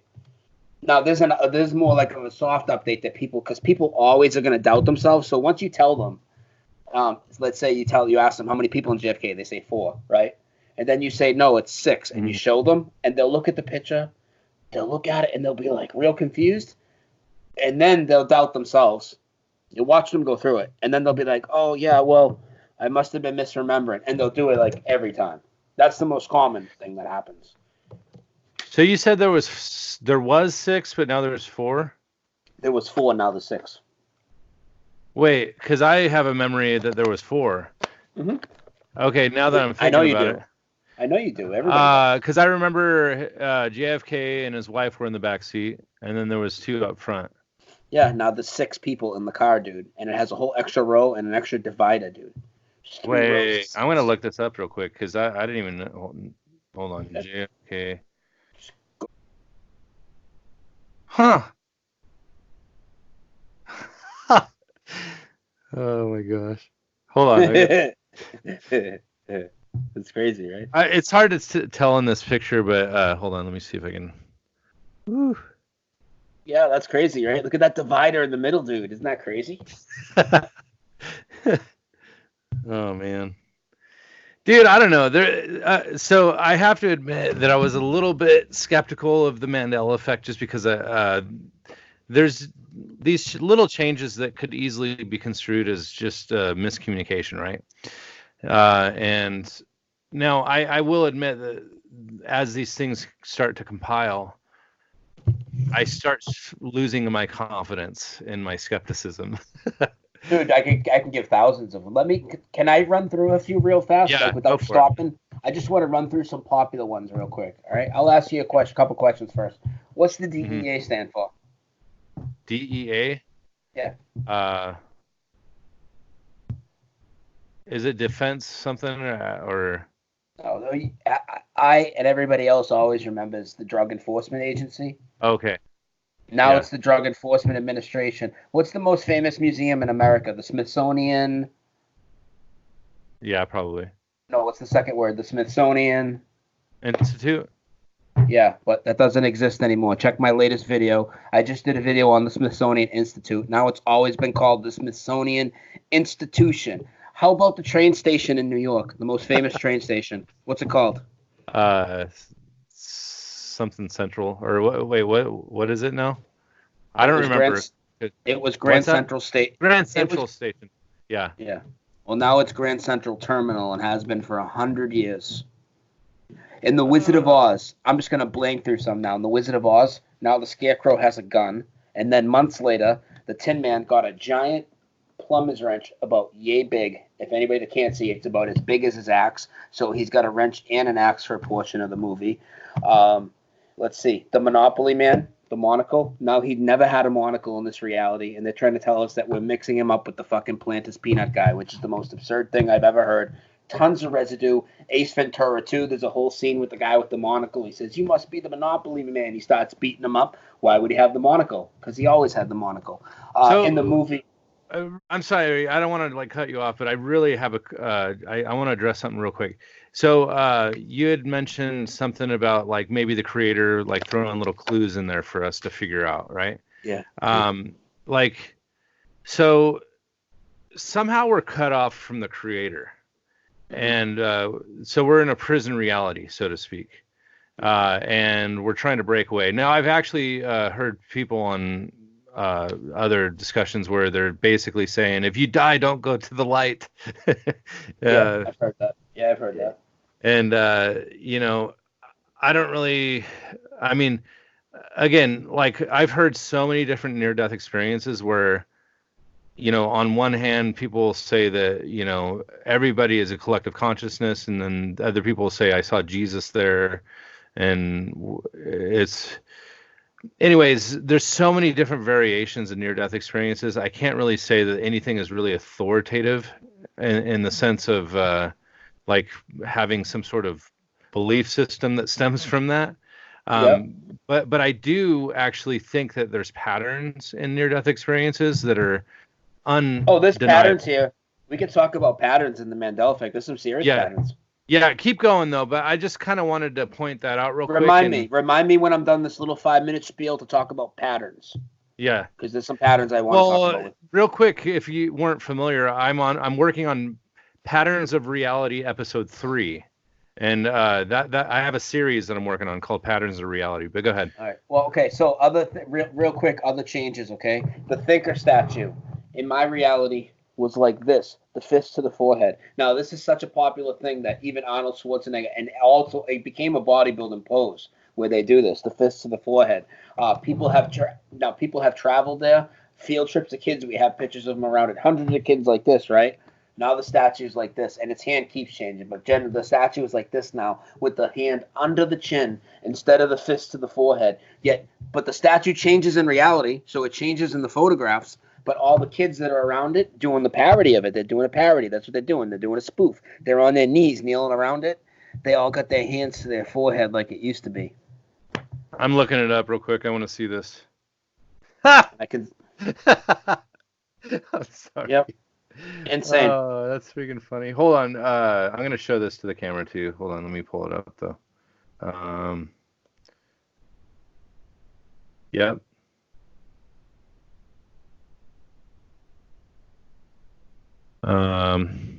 Insane. So I do remember it being on the forehead. Like absolutely. This. And speaking of parodies, I told you Saturday Night Live, right? So you know who Will Ferrell is. Will Ferrell does a thinker impersonation. He's in front of an art class. He's like in the nude. Obviously, they got like cardboard or something in front of him. And he's like, I got 2 poses for you. He goes, the thinker, slow and methodical. Boom, like this. And he holds it. Or the stinker. And he like throws his ass up in there or whatever, like a little joke. But the thinker, boom. Unbelievable. Timmy in the Well. Most famous episode of Lassie. In fact, I used to watch Lassie.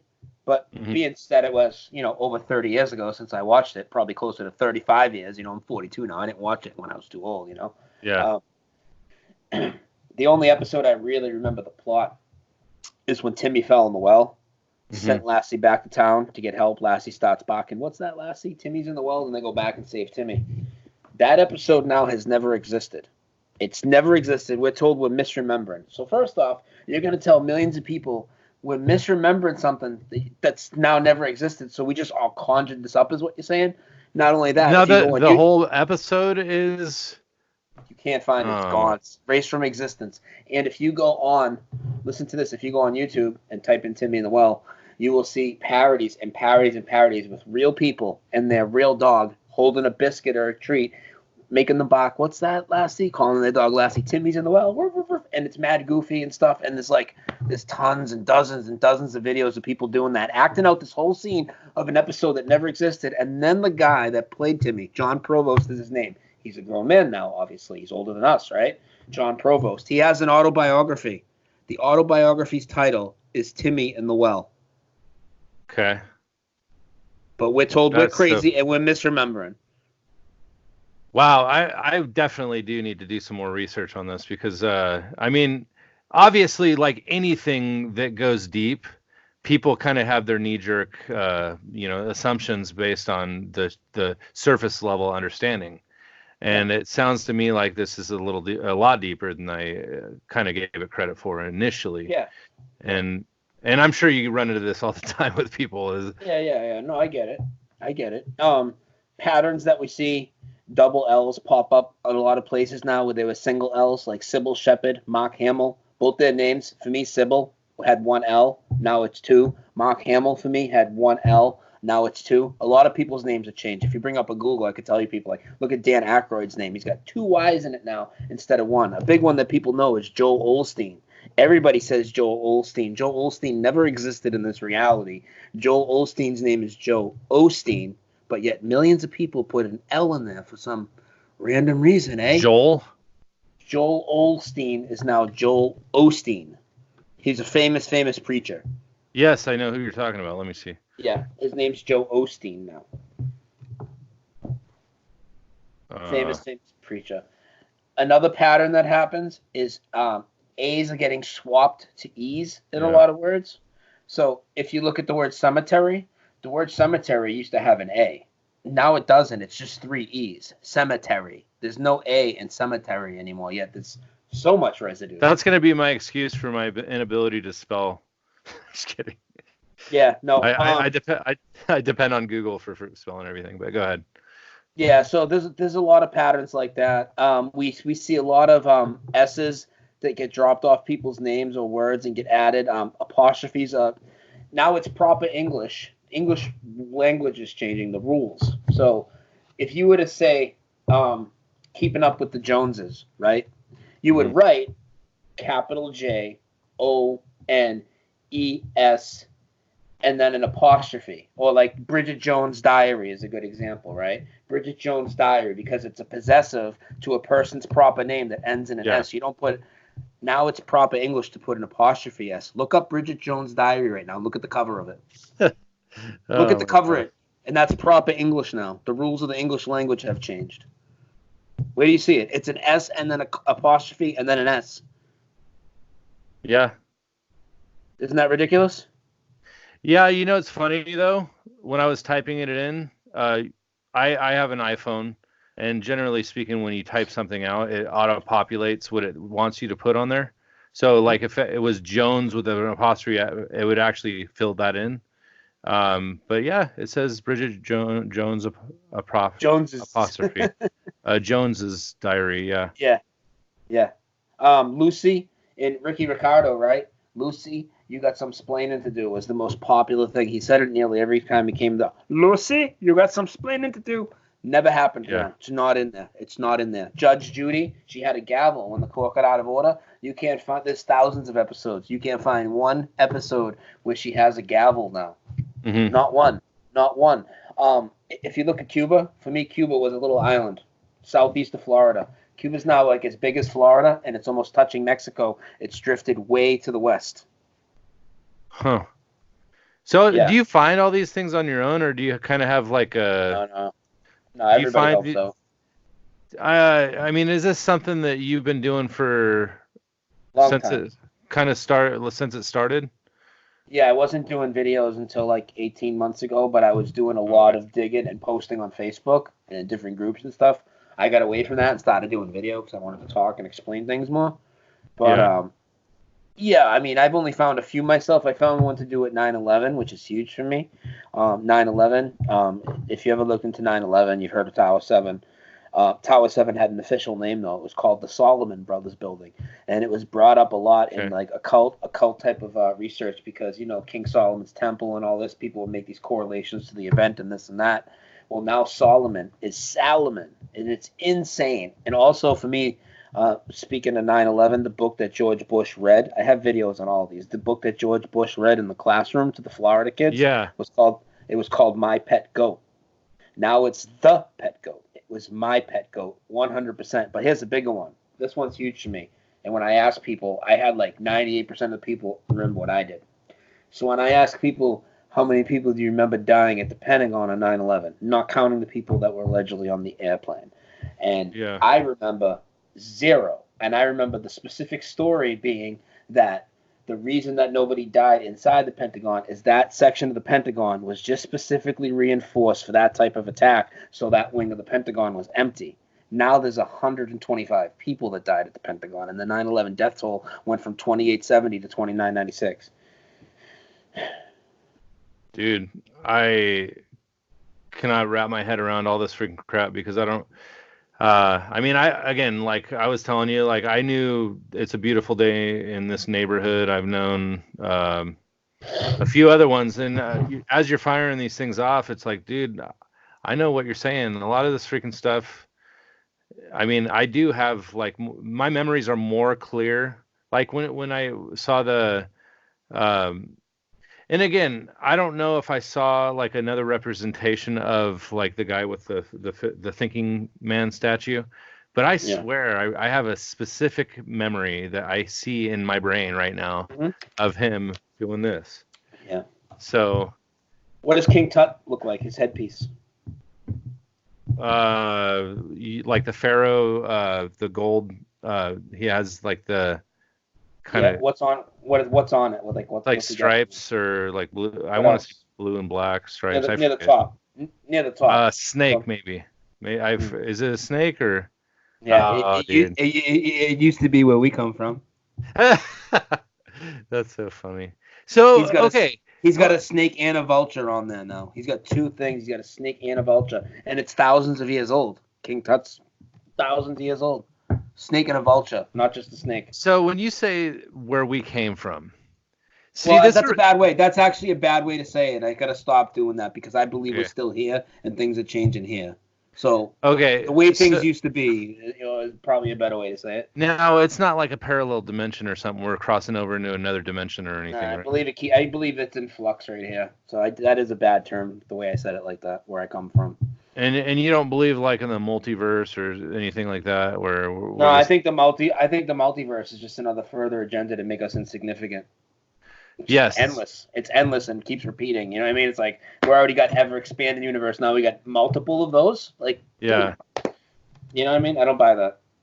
Yeah. Same reason I don't buy these theories. A lot of people, when they get into Mandela Effect, they think that it's CERN causing this. For me, CERN is NASA underground. It's completely ridiculous, and they want you to believe that they could do something like this and play God, and they can't. But they want you to give them credit for it, and I think it's nonsense. You don't believe in the Higgs boson molecule? No. Brian Cox is a lead physicist there. I mean, come on, dude. You guys are more. It kind of reminds me of that freaking image of the the black hole that they found up in space or whatever. Yeah. I mean, it just, again, I don't know if you ever heard David Weiss's explanation of the inverse square law of light. Basically how light dissipates over a distance. And eventually over a large enough span of area, light will dissipate to nothing. And so you can't have like light years. You can't have light like hundreds of light years. I mean, because when I was trying to explain this to my friend at work about how basically inverse square law will basically say that if you put your arm like straight out and you put your thumb next to the sun, it kind of looks around the same size.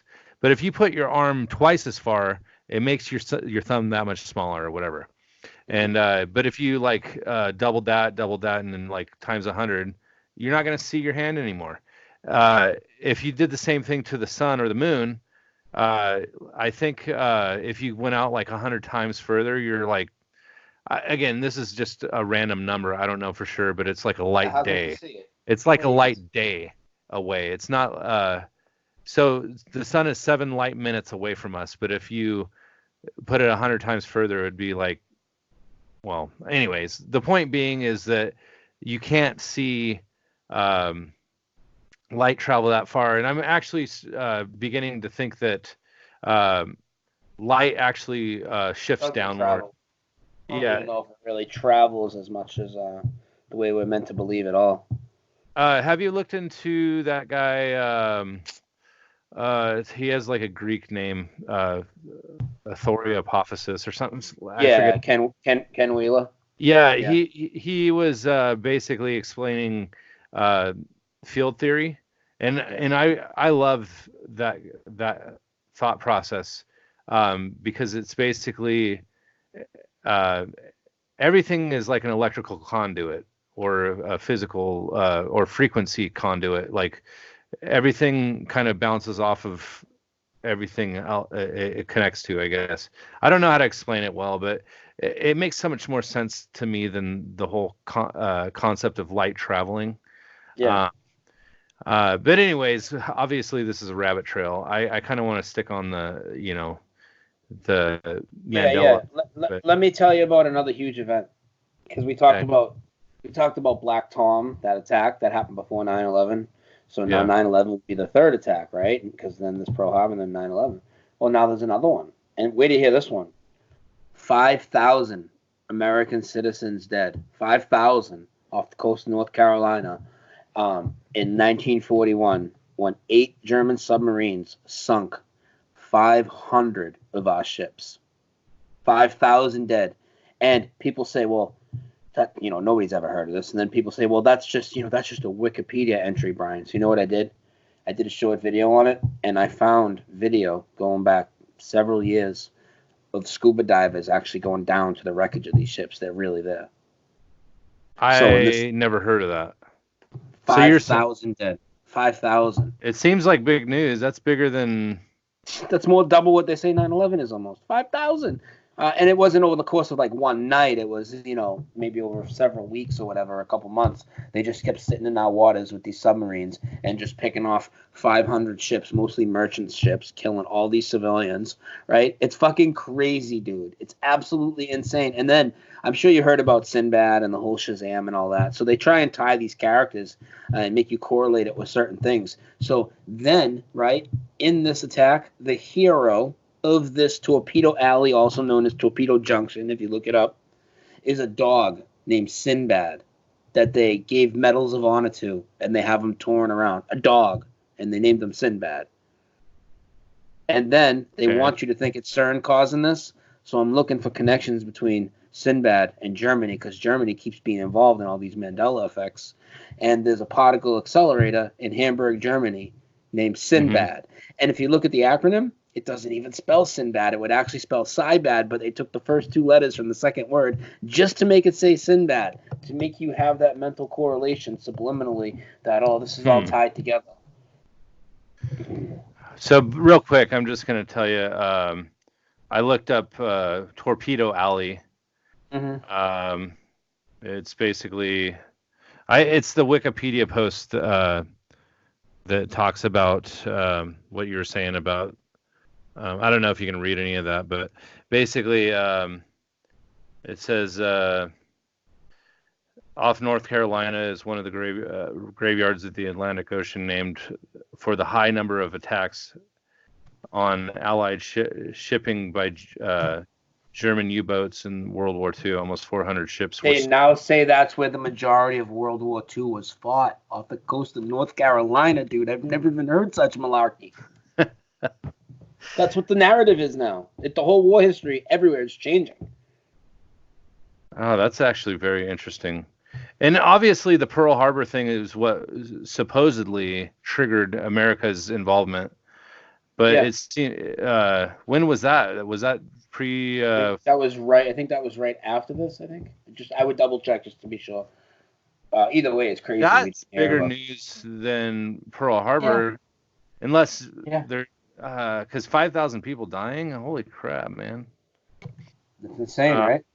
it is insane. That's actually a lot more insane than I even thought. I mean, the fact that I How have you never never heard heard of of it. it? How How have could I you have never never heard heard of of it? it? So, 5,000 so people. it's almost like Mandela Effect goes two different directions. You can have a memory of things that never happened, but then you don't have memories of things that did happen according to the narrative, right? Yeah. So, Hey, let me talk about a misconception that's out there that you'll hear from a lot of people from the Mandela okay, Effect community. sure. They talk about these masses of unaffected people. Okay. I'm going to tell you right now, there is no such thing as an unaffected person, because you can put me in a room with anybody for 5 minutes, and I will say things and have them fill in the blanks. They have the old memories Hmm. on a very high percentage of what I would present. Everybody does. It's just a matter if they accept it or if they deny it and fight it. So they're not unaffected. They're deniers or people that haven't realized it yet. So wait, this is kind of the hive mind mentality, right? So like bees and ants and they communicate like telepathically or something, Mm-hmm. or they have some sort of chemical communication that allows them to know exactly what to do for their hive. So I guess in some ways we're tapped into a frequency where we all are receiving information, or downloading information from this high frequency or something, right? Is that, I don't know, that's just kind of one way I was looking at it. Yeah, kind of. Um, so there's another one. There's a way this goes to a whole nother level for some people in their personal Mandela effects.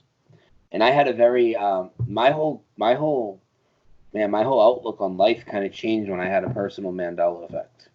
And people told me if that happens, like it's gonna be so crazy, Brian. Never mind all these other changes, as big as you think they are.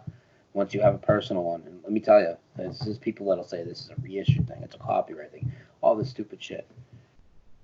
Okay, I live in a neighborhood that's name completely changed, but nobody's even really taken the update. They still call this place Centerville, but Hmm. now it's called Centralville. I'll tell the story real quick, and I have a whole Okay. playlist of videos on this on my channel. So, um, one day I'm going through the Top Donut. We're coming around the bend. I'm with my boss. I get the food. I'm looking down in the bag, and I hear him say Centralville. Real confused. Centralville. Now the sign is right across the street. Stone sign. Always said Centerville, right? Hmm. Now it says Centralville. So I says to him without even looking up, I said, "What the F is Centralville?" He says, "Look, I never knew it was spelled like that." Now right away, I knew what happened. I'm like, "Oh my God, this place is Centerville. It's never been called Centralville ever." Now I'm stuck going to work with this guy. I can't even explain it to him. So when I did so much follow up research on it, right, and I already know everybody I asked, it's my city. It's the neighborhood I live in. Hmm. Everybody says Centerville. Nobody says anything different. But I took it to another level to get residue. I got documents that were, old documents in the newspaper, power out in Centerville. All the realtors around here, everybody that says their house sells it in Centerville. Then I called every business in the neighborhood immediately around the Centerville sign that changed to Centralville, and act like I was from out of town. Did a lot of these calls live on the air. And yeah, can you tell me what neighborhood? Where you at? Bridge Street? Yeah, can you tell me what neighborhood that is? Centerville, Centerville, Centerville. I called cab companies. Yeah, I need a ride to the other side of the river. Where's Lakeview Ave and Bridge Street? What neighborhood is that? Centerville, Centerville. Well, why does it Wow. say Central? Why does it say Centralville on the map? They would get aggravated, right? Then, then there's like everybody like has pictures, So one dude has a picture and he posts it and it says Centerville Royals on it, right? But his uniform changed. It says Centralville on his hat in his little league picture. So one day I get in an Uber, right? Now I've already made all these videos. I get in an Uber. She's like, "Where you going?" I said, "Lowell. That's the name of the city I live in. Centerville is the neighborhood. That's what changed, the neighborhood, right?" She said, "Oh, where?" I said, "Centerville." She's like, "Oh, I lived in Centerville for 30 years." Oh, I hit record on my phone, right? I start recording video. And I said, "Oh, really? Yeah, yeah, yeah." And then I said, "Yeah, did you ever?" I said, "How long you been driving for Uber?" Or it was Lyft, whatever. I said Uber to her though. She's like, "Oh," and she told me, and I'm like, "Don't you ever find it weird that like your GPS always says Centralville on it? Like, what's up with that?" She's like, "I don't know. That's crazy." And I'm like, "How about that stone sign? Did you ever see that?" She's like, "Yeah." So All of a sudden, it's changed. so I googled it, Uh-huh. and I looked for Centralville, Massachusetts, No, and see, you can't do it by that because you're gonna come up with a town called Centerville, Massachusetts, but it's Lowell, Massachusetts, and the neighborhood is Centerville, and it's changed to Centralville. okay. So I was gonna say, yeah, this says Centerville. It changed to Centerville after I looked up Centralville, but you're saying that's a different spot. Yeah, that's in Okay. Western Mass. It's the Okay. neighborhood that changed in Lowell, Mass. Okay. It's crazy insane, and nobody's still taking the update. And not only that, when I talked about the dark forces or whatever, And I feel that there's mockery that goes on. And listen to this. So before it was a cement sign, it used to be across the street behind the Top Donut. And it was a white sign, like when you enter a neighborhood and it has a white sign entering whatever, population this, type of thing. Yeah. And it would say "Welcome to Centerville" on it. I did about 7 videos in the course of 2 weeks on my neighborhood. I'm calling these businesses everything, right? In the middle of making those videos, a movie comes out with Bill Murray called "The Dead Don't Die." The opening of the movie, and it's about zombies in this town. And the opening of the movie, they show the exact same sign that used to be there, except it's just bigger, and it says "Welcome to Centerville" on it. Big white sign. In the middle of me making all these movies, dude, videos. Huh. So, can some things slip through the cracks when it comes to these reboots or so like the Bill Murray movie? Is that just the sign that they made in the movie, or is it the actual location? Oh, that's the sign they made for the movie for the fictional neighborhood. But it's just out of Okay. all the things to happen in the 1 week that my neighborhood's changing, and I'm observing it, and I'm making videos on YouTube about it, and making a lot of noise. This Hollywood movie comes out with a trailer, pops up in my feed. It's about a bunch of zombies in the town. It says "Welcome to Centerville." It's the old sign that used to be there. Oh, okay. I mean, That kind of sounds like a synchronicity or something, like some sort of confirmation that you were kind of going down the right path or something with your thought process. yeah. There's a lot of crazy stuff that happens like that, man. And a lot of people have personal changes like that. There's been a lot of cities that have changed, and in fact, patterns. There's a Centerville pattern. There's a caller of mine that she calls in a lot, and the mall near her center changed to Centre, and that's happened in a lot of cities and towns. If you'll start to notice it if you pay attention to like different cities and stuff, you're gonna see places that have center have changed to Centre, and it's not just like, oh, those words are interchangeable, no, but this was definitely center, and now it's Centre. But mine is much different because mine is center to central.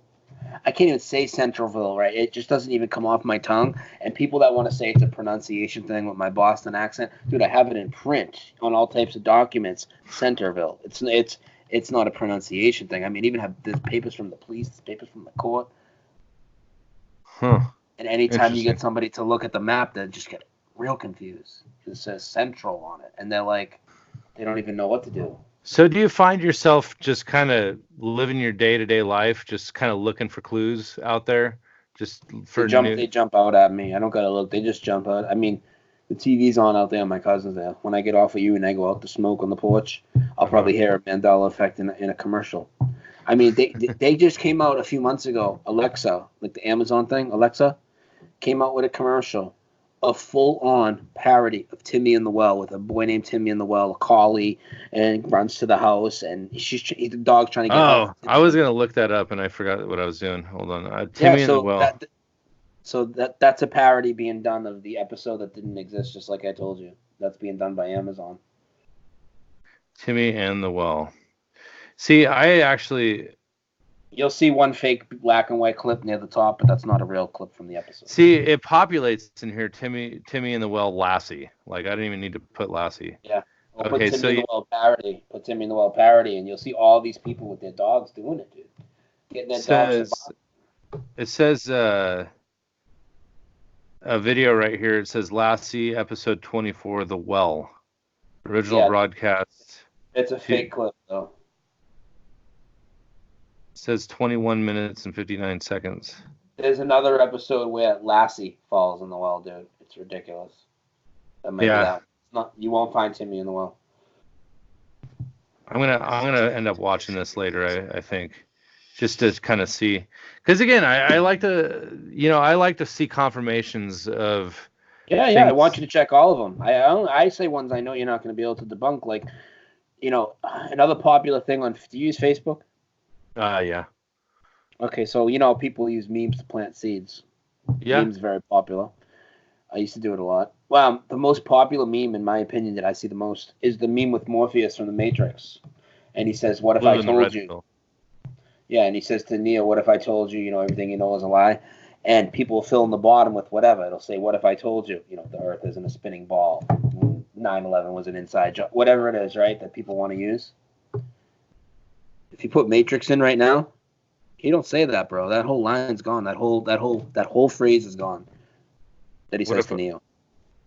what if I told you the Matrix what? What if I told you everything you ever learned was a lie? It's gone. He still holds the pills out after that, but that line. So the whole "what if I told you" idea with Morpheus, it just comes from our mismemory, allegedly. That's like the Okay. most popular meme there is.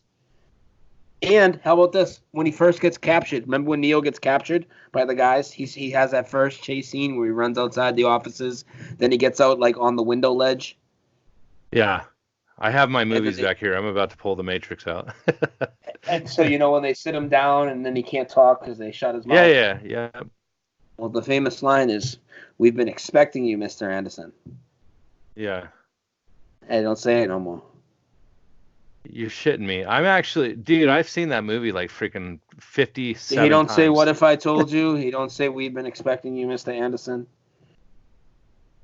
At the end of Star Wars, this is what I remember. At the end of Star Wars, Yeah. A New Hope, the original Star Wars, A New Hope, right? Episode 4. There was a medal ceremony. And it was Han, Luke, and Chewie, and Princess Leia was giving out medals. And Luke went up first, or Han went up first, one of them. She kissed him on the cheek, put the medal over his neck. Then Luke went up, she kissed him on the cheek, put the medal over his neck. Then Chewie went up. He's so tall because he's Chewie. He bends way down like this. She puts the medal over his neck. He looks up, roars. Movie goes to credits, facing the stars. I've seen the movie like fucking 200 times, dude. I know that's what happened. In this reality now, Chewie doesn't even get a medal. But there's residue in the old comic books. He still gets the medal. He definitely got the medal. He doesn't get it now. And I know that there's a million different versions of Star Wars. I have 3 different hard copy versions. It doesn't matter what version you have. He doesn't get the medal. That's a big one for me.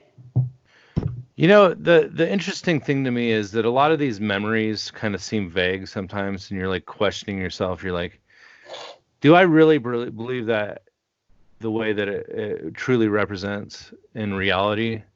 But a lot of the things you're saying seem a lot more familiar than some of these other things. So I guess it just depends on what it is so like when it comes to proof of the Mandela effect, it could be subjective from one person to the next because it really depends on their memories, which ones are more predominant, I guess. So like I have more predominant, like I don't know what it is about the thinking man statue, but that one actually seems more predominant. That's memories. A huge one, and different ones for different people, and that's a huge one. And I have a video that's just on that. Like I have for the people that check this out after. Don't tell my channel name. It's Brian Staveley, Staveley, and I have a Mandela Effect short list. And what they do is, because most of my shows are long, I talk for a long time like this. I have guests, I take calls, right? I get deep into it. But for new people, I have a short list. The Thinker statue is one of them. Each video is just one Mandela Effect, but I break it down, man. I go through all the residue I'm talking about and I explain it. So you have a playlist? You have a playlist on your channel? Okay, I'll have to find that so I can link over to it. Yeah, I got a playlist of about 35 short videos, one Mandela Effect each. So just look at something that you would know either way and just go in with an open mind and look at it, and you'll be like, oh my God, this is crazy. I mean, I got you on just anyone that you were pretty much familiar with either way. I think I got you on almost every one of them. Field of Dreams, if you build it, they will come. We always said this in junior high all the time. If you build it, they will come. People say it all the time still. Hold on, don't tell me. If you build it, go ahead. I'm trying to remember what now it's if you build it, now they say if you he will come. He will come. No, because there's more. There's a whole team. Yeah, and people coming to watch the team. That's funny. It's ridiculous, dude. Okay, so this might be a little bit of confirmation for something that's transcendent as far as our reality. Now, again, I didn't even need to come at it from this angle to kind of draw that conclusion. I didn't even need to come at it from a Christian angle. I could see this shit from like all kinds of different angles. So, I mean, this is just one angle to kind of approach it with. And honestly, it's interesting to me, though. It's like confirmation, and it just makes me feel like I got another freaking slice of the pie. And for that, I appreciate bringing you on. I really do. And Thanks. so, I mean, maybe there's a few more that we can kind of get into if you can. Yeah, I got one other. I got a category. I got a category kind of that's important to address, and it's called flip flops. We see things change and then change back, and then we see evidence disappear of this. And I'll give you a huge one. And I can't prove this to you now because it's already changed back. There is a little bit of residue I could show you, but people's videos have actually disappeared while we talked about it in the midst of the change, and we've had thousands of people observing this. But I'll tell you the one: Apollo 13, the movie, Okay. right? Tom Hanks. Houston, we have a problem. Houston, we have a problem. It changed, and it went to past tense, and it went to Houston, we've had a problem, okay? And we were all watching it, and about a month later, it flipped back to Houston, we have a problem. But in the middle of it, while it was Houston, we've had a problem, an article came out that talked about how Houston, we have a problem was always a misquote, and it's always been Houston, we've had a problem. So it's justifying that change. And then it flipped back to Houston, we have a problem, but that article still remained. And it's like, why would this article even exist, telling us that Houston, we have a problem is a miss thing, and it's really Houston, we've had if it changed back. But in all the videos that people made talking about it and all the comments, they're gone. So there's intelligence behind this, for sure, dude. Huh. So what? And there's been other flip-flops, too, that people have seen. And some things have changed like 3 different times, like Chick-fil-A used to be CHIC, then it was CHICK, then it's CHIK, and then the A at the end changed. That's changed like 4 times. Okay. So what's your take on like alien entities or like I'm not going to say extraterrestrials because obviously you and I believe are in the same camp on this. But there's some sort of entities that are, intermingling in this dimensional realm. Yeah. Yeah. Now you had mentioned the little orbs or whatever that are floating around. These little spirit entities or whatever. Not from the good side, I don't believe. I believe there's other orbs that people see that aren't evil, but the ones I'm seeing in the sky, I think they're having the war with the Watchers kind of. I think the Watchers got our back, and those things that come from the other side. The Watchers have our back? Yeah, I think so. Okay. See, you know what? I've heard different angles on this. Like I've heard that, I started listening to this freaking guy. I haven't listened to him in a while, but he was talking about the Christ consciousness, and what's his name? Derek Boros or something like that. He basically is saying that Yahweh is actually the evil entity. So Yahweh, God, right? Oh, I don't know about, I don't get into that. I don't know. No, all I'm saying is that some people will say that it's such a flippin' deception that like everybody believes a specific narrative, but the reality is that it's completely opposite of what you think. You want to know what I think? You really want to know what I'll take it another step further. And this is theory. All the Mandela stuff I told you as far as things that have changed, for me, that's all a fact. I can prove that. When I talk about what I think is causing it, that's a theory. I'm going to tell you some theories on the sky. Because we're talking about the Watchers. I believe there are some select stars that have a consciousness connection to us. But I believe that there's a lot of stars up there that are deceptions, that are projections to drown out those special ones. That's what I think. So the ISS, is that legit or is it there's definitely not. I think there's something flying up there that they're claiming is an ISS, but there is no ISS and there's no people on a space station. I mean, that's the easiest thing to debunk. That's like as bad as the moon landing. I mean, it's so terrible. But it does seem there's something flying that they probably have a celestial object that's always been up there. They said, "Oh, just tell these people it's a fucking space station, and then we'll put all this footage on TV. This is what you're seeing flying." Yeah, I made a video about the ISS, like where they're filming, or they have a picture of the ISS in the background, and there's like a huge curve behind it, and then you go like free. So I think that's what, like 200 or 300 miles up in the like 200 to 250. And yeah, what we're seeing could just be a projection too. But what they're showing us, I don't think even people say that footage is like a fisheye lens with them behind them. I don't think so. I don't think they're in the air at all. So the video that I was trying to point out is that like at 500 miles, you have the Hubble telescope, right? And it was showing the Hubble telescope's background having a flat horizon, and the fact that it's 500 miles and the ISS is like so much lower elevation, and it having a huge curve, obviously there's something fishy going on with that. Yeah. So anyways, I don't like talking flat Earth with people sometimes because it just like I feel like I'm spinning my wheels and I don't really You feel know, see, like I have different concepts of it because I'm really still open to other things. People get into flat Earth, they kind of box themselves in away from a lot of things. yes, and They're that's kind afraid of to what I've talk about. noticed. They're afraid to talk about other things because then they're afraid people are gonna, think they're not getting scientific. And I don't care. I'm way past that, Dude, dude. I've I've been tried to doing bring this flat Earth. stuff up. I've tried to bring this stuff up to other flat earthers, and there's this, they kind of like glaze over, and it's like, dude, are you kidding me? I Yeah. mean, I, I I don't call myself a flat earther anymore because of that mostly, and because of the certain people in the community and stuff. And people say, "Oh, you're like these." No, I'm just me, and I don't know what this place is. You know what I mean? I know it doesn't yeah, spin, it doesn't move, not an endless, godless universe. I know where we can measure and observe it is flat. What's out past Antarctica? We don't have any clue. You know what I mean? I don't. There's a lot. I don't know what's really going on in the sky. Everything I just told you about the sky, I can't prove any of that. You know what I mean? I can't prove any yeah. of what I told you about the sky. That's Hey, just my honest opinion about what I feel, and some research takes me that way, you know. do you ever listen to Veritas Radio with Mel Yeah, Flabbergas?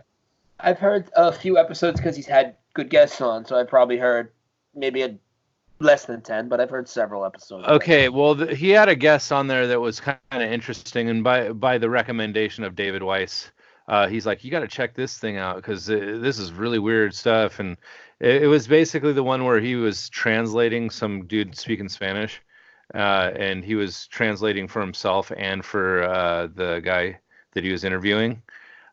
So it was a full Spanish interview, but he was translating himself and the other guy. So, but he was talking about being on some expedition working for like uh I don't know, the world military or whatever. So he ended up getting sent off to like some expedition or whatever in Antarctica and found this weird like cube type structure out there that was like alien in nature, and then this electrical being came out of it. And I mean, it sounds completely far-fetched, but the more I get into a lot of this stuff, I mean, that being was telepathically communicating to him saying, you have gone too far, we've already told you you can't come to the barrier, you can't come beyond this point. uh if you come back here again, we're going to kill you, basically. And you can't tell anybody about us, or I don't know. It was interesting, but obviously anybody can make shit up, so I don't know. Um, I but haven't heard that though. I haven't heard about that. yeah, it's on one of his episodes. I don't remember which one. It was the one where he translated the Spanish one. So Yeah, but I haven't heard much of that guy's opinions on stuff, but I've heard him do interviews. I will say he seems to be a very fair interviewer. I do enjoy when he interviews people. Seems to be fair, good interviews. yeah. So anyways, I don't know. I'll listen to anything, man. I'll approach it from any angle. If somebody says that they believe something, I'll give it credence enough to look at it. Um, and I don't have a knee jerk. I used to have knee jerk reactions to things until I started realizing, I hear a lot of people talking about like Hitler was the good guy, and this whole Nazi movement was them trying to Yeah. create a utopia or something like that, and they were just defending their country. I've heard different angles, and to be honest with you, I don't know what to believe about it. I mean, I'm not that guy that freaking thinks white power or That's anything, but why That's why I don't get too much into the history because it's so hard to tell what's real and what's fake. I can't. I focus more on like what's going on now, what's currently going on right now? now. That's why this Yeah. Mandela Effect is kind of really perfect for me. No, I'm glad you're doing what you're doing, and to be honest with you, I'm glad you're kind of getting out into areas that kind of bring these fringe topics together, because Oh, I'm working my damn hardest to build bridges, and I've gotten almost all the flat earthers on board now. I'm still working on a few, but the ones I'm still working on, like that people know really well, I've caught them all in Mandela Effects, and I'm making a catalog. believe it. Oh, I'll really? have a It's video. funny. Oh yeah, I keep putting people on the spot, not in a rude way, It's funny. Honestly, I've talked a lot about flat Earth on my channel, and all it's done is freaking kept me down. I feel like I had one video that went viral, and that's the only reason I have like 2,300 subscribers. Yeah, well, But hey, I'm gonna mirror this, and I have a good phone. I know I only have like less than 8,000, but I have like 200 people watching live. Like I have a lot of people, so it'll help when I mirror it. You'll get a couple hundred more subs. yeah, every time I talk flat Earth, I get like 30 views on my videos, and it's like, I don't know. Oh no, I no, don't no. I don't really care about, just pushing the whole flat Earth agenda, but I do believe that it factors into the big picture. So I think Oh it's yeah. important to talk about all truth if it's there. Um, but I'm kind of coming up on 2 hours for the That's recording cool. time. I gotta But go eat anyways. That's cool. yeah, so maybe just kind of take a few minutes to kind of wrap up, and if there's any like just points that you want to just drive home as far as what you want people, Sure. yeah, and then Yeah, sure, sure. give your like where people can find you as well. Yeah. I know a lot of the stuff I said sounds crazy and impossible. But here's the thing. A lot of people come in this and they have to look for the trick or the psyop, and they're convinced it has to be something like that. And the reason you think that is because you think that that can't happen. Matter can't change. Time can't be manipulated. Well, you're using rules of reality. And the rules of reality you're applying, you're getting from the same people that gave you that 93 million mile away sun and the ball earth and all that. They're lies. Those rules of reality that we've been taught about what this place is have been a deception. So what people need to do is take all the examples I laid out, be honest with yourself, and just try and debunk me. And I'm not asking you to go online. You can go online and check things, but I want you to double check whatever you can, physical copies for anything I said, and you will see that all the changes, like those geography changes I talked about, go pull your own globe out, your own map, and look at it. Look at Italy. It used to be the standing boot. Now it's cocked back about 45 degrees. It's the whole Hmm. world has changed. People's anatomies have all changed. A couple of music ones, real quick. "We Are the Champions" by Queen doesn't say "of the world" on the end now. It's only in like a couple live versions, and on a greatest hit, it's not on the original album anymore. And it just goes to like 5 seconds of dead air. It doesn't even fade out with "of the world." It's completely gone. I mean, everybody knows that's ridiculous. Every time it's been parodied. "Jewel, Who Will Save Your Soul." Everybody knows that song. Put it in hard copy. Pull it out your tape. It'll say "Who Will Save Your Souls" with an S on it, plural, over and over.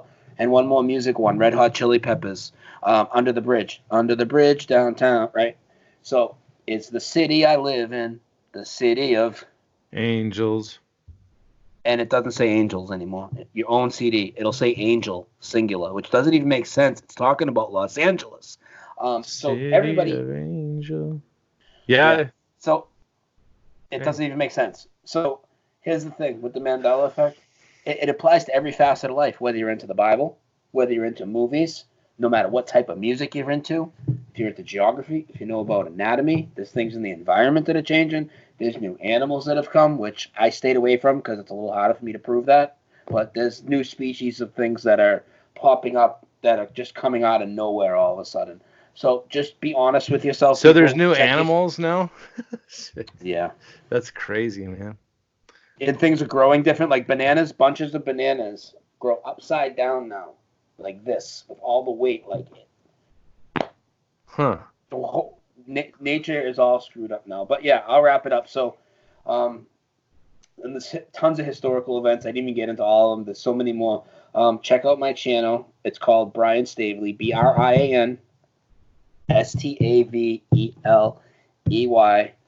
If you need to reach me, my email is ricefoot, all one word, ricefoot@gmail. And on my channel, I have a list called the Dose of Reality list. That has all my videos. But like I said, if you just scroll down, I have a Mandela Effect short list, has like 30 or so videos, all short. Pick one that resonates with you and just watch all the proof. And I also have a My Awakening series where I interview, like what we did. I get people's whole story though.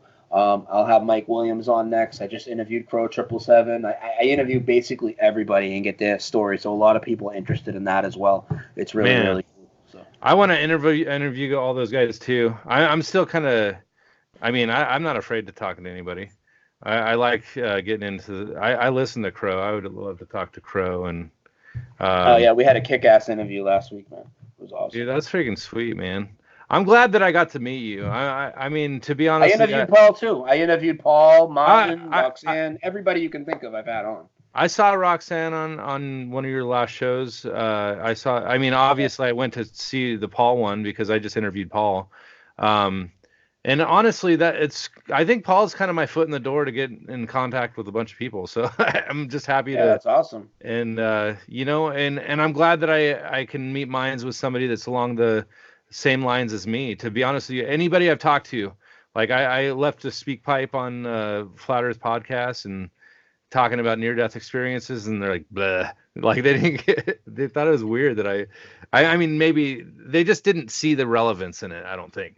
Yeah. Um, Well, maybe you could come on with me sometime and talk about it to my audience, and there would be a lot of people in the chat that would actually want to call in and maybe talk to you about it if you'd be open to taking phone oh calls man, sometime. I've gotten to the point. I was actually formally invited by Howard Storm. He's very famous near-death experience, and he invited me to the IONS conference, which is the International Association of Near-Death Studies. And honestly, that's like big time. It's like the Flat Earth conference kind of thing for for near-death experiences. And Yeah. and I kind of look at it like near-death experiences is kind of like a collective consciousness in some ways, because there's patterns, and we didn't really talk about the patterns thing as much, but I'm creating a series called The Patterns of Reality, and I'm just seeing all these different little freaking patterns everywhere, and I'm not afraid to look at reality for what it is, and whatever rabbit hole we end up going down. I don't It's what it obviously. is, man. We got to keep seeking, and there is Yeah. none of these things are the ultimate truth. A lot of people, with 9/11 or with Flat Earth, they have this attitude. Oh, this is it. This is like the finish line, and it's like this is Mandela Effect isn't either. Neither is whatever you're covering on your shows. Neither is whatever the other people covering their topics. All pieces, and at least until we get out of this realm. I mean, there's going to be so many truths to keep uncovering, and who knows No. what's after that. Yeah, sweet man. Well, Brian, I appreciate your time, man. I hate to cut it short because I still feel like No, we it's have a cool. lot to talk about. But yeah, it would be pretty awesome if I had an opportunity to speak to your listeners and whatever. I mean, whatever materializes down the road. I'm just happy that we can kind of touch base here and there, stay in touch or Yeah, yeah. whatever. So Just do me a favor. Email me when the show's up on your channel, okay? okay, I yeah. subbed and belled, but you know how YouTube is with notifications sometimes. Oh yeah. Yeah, I know exactly what you're saying, man. All right, so at this point, I guess we'll call it a show, and we'll be talking Oh, here. can you do me? Can you do me Sure, one favor? sure. Because I am gonna mirror this at some point. Can you just tell people so that are watching it on my channel where they can find you, your podcast, and your YouTube channel? I will link it, of course, in our show notes. But Yeah, so my channel on YouTube is called 4BZ Truth. So it's Forbes. My last name is Forbes, like the magazine, but I do the number 4B like boy, Z like zebra, Truth. And obviously I've Contemplating the Cosmos podcast, and I've kind of ventured out into the podcast world because of what YouTube's been doing. yeah, And I just feel like podcasts are becoming more popular amongst the truthers. Obviously, when you do searches on like a YouTube search or something, you can't find videos that you're looking for. So I would rather people come to my podcast. I'm on Apple Podcast, Spotify, Google Podcasts, whatever. I mean, I think I'm on most of the major forums for podcasts, but anyways, yeah, look for Contemplating the Cosmos, and but yeah, so that's my stance on that. So all right, awesome. And yeah, everybody, I do shows like a lot. I mean, I haven't been working much lately, but I am starting a new job this week. But I do shows several times a week, and every Thursday night, 100%. You can find me and Karen B either on my channel or hers. We alternate. We did it this week on mine. Next Dude, week. tell Karen B that she needs to freaking talk to me. I started messenger conversation with her, and she just freaking dropped off the map. I don't know if she wants to talk to me, but All right. so if she hears this, freaking talk to me, Karen. What the heck? All right, All right. all right, All man. right, brother. Thanks, Thank Brian. you. We'll talk to you later, and have a good night.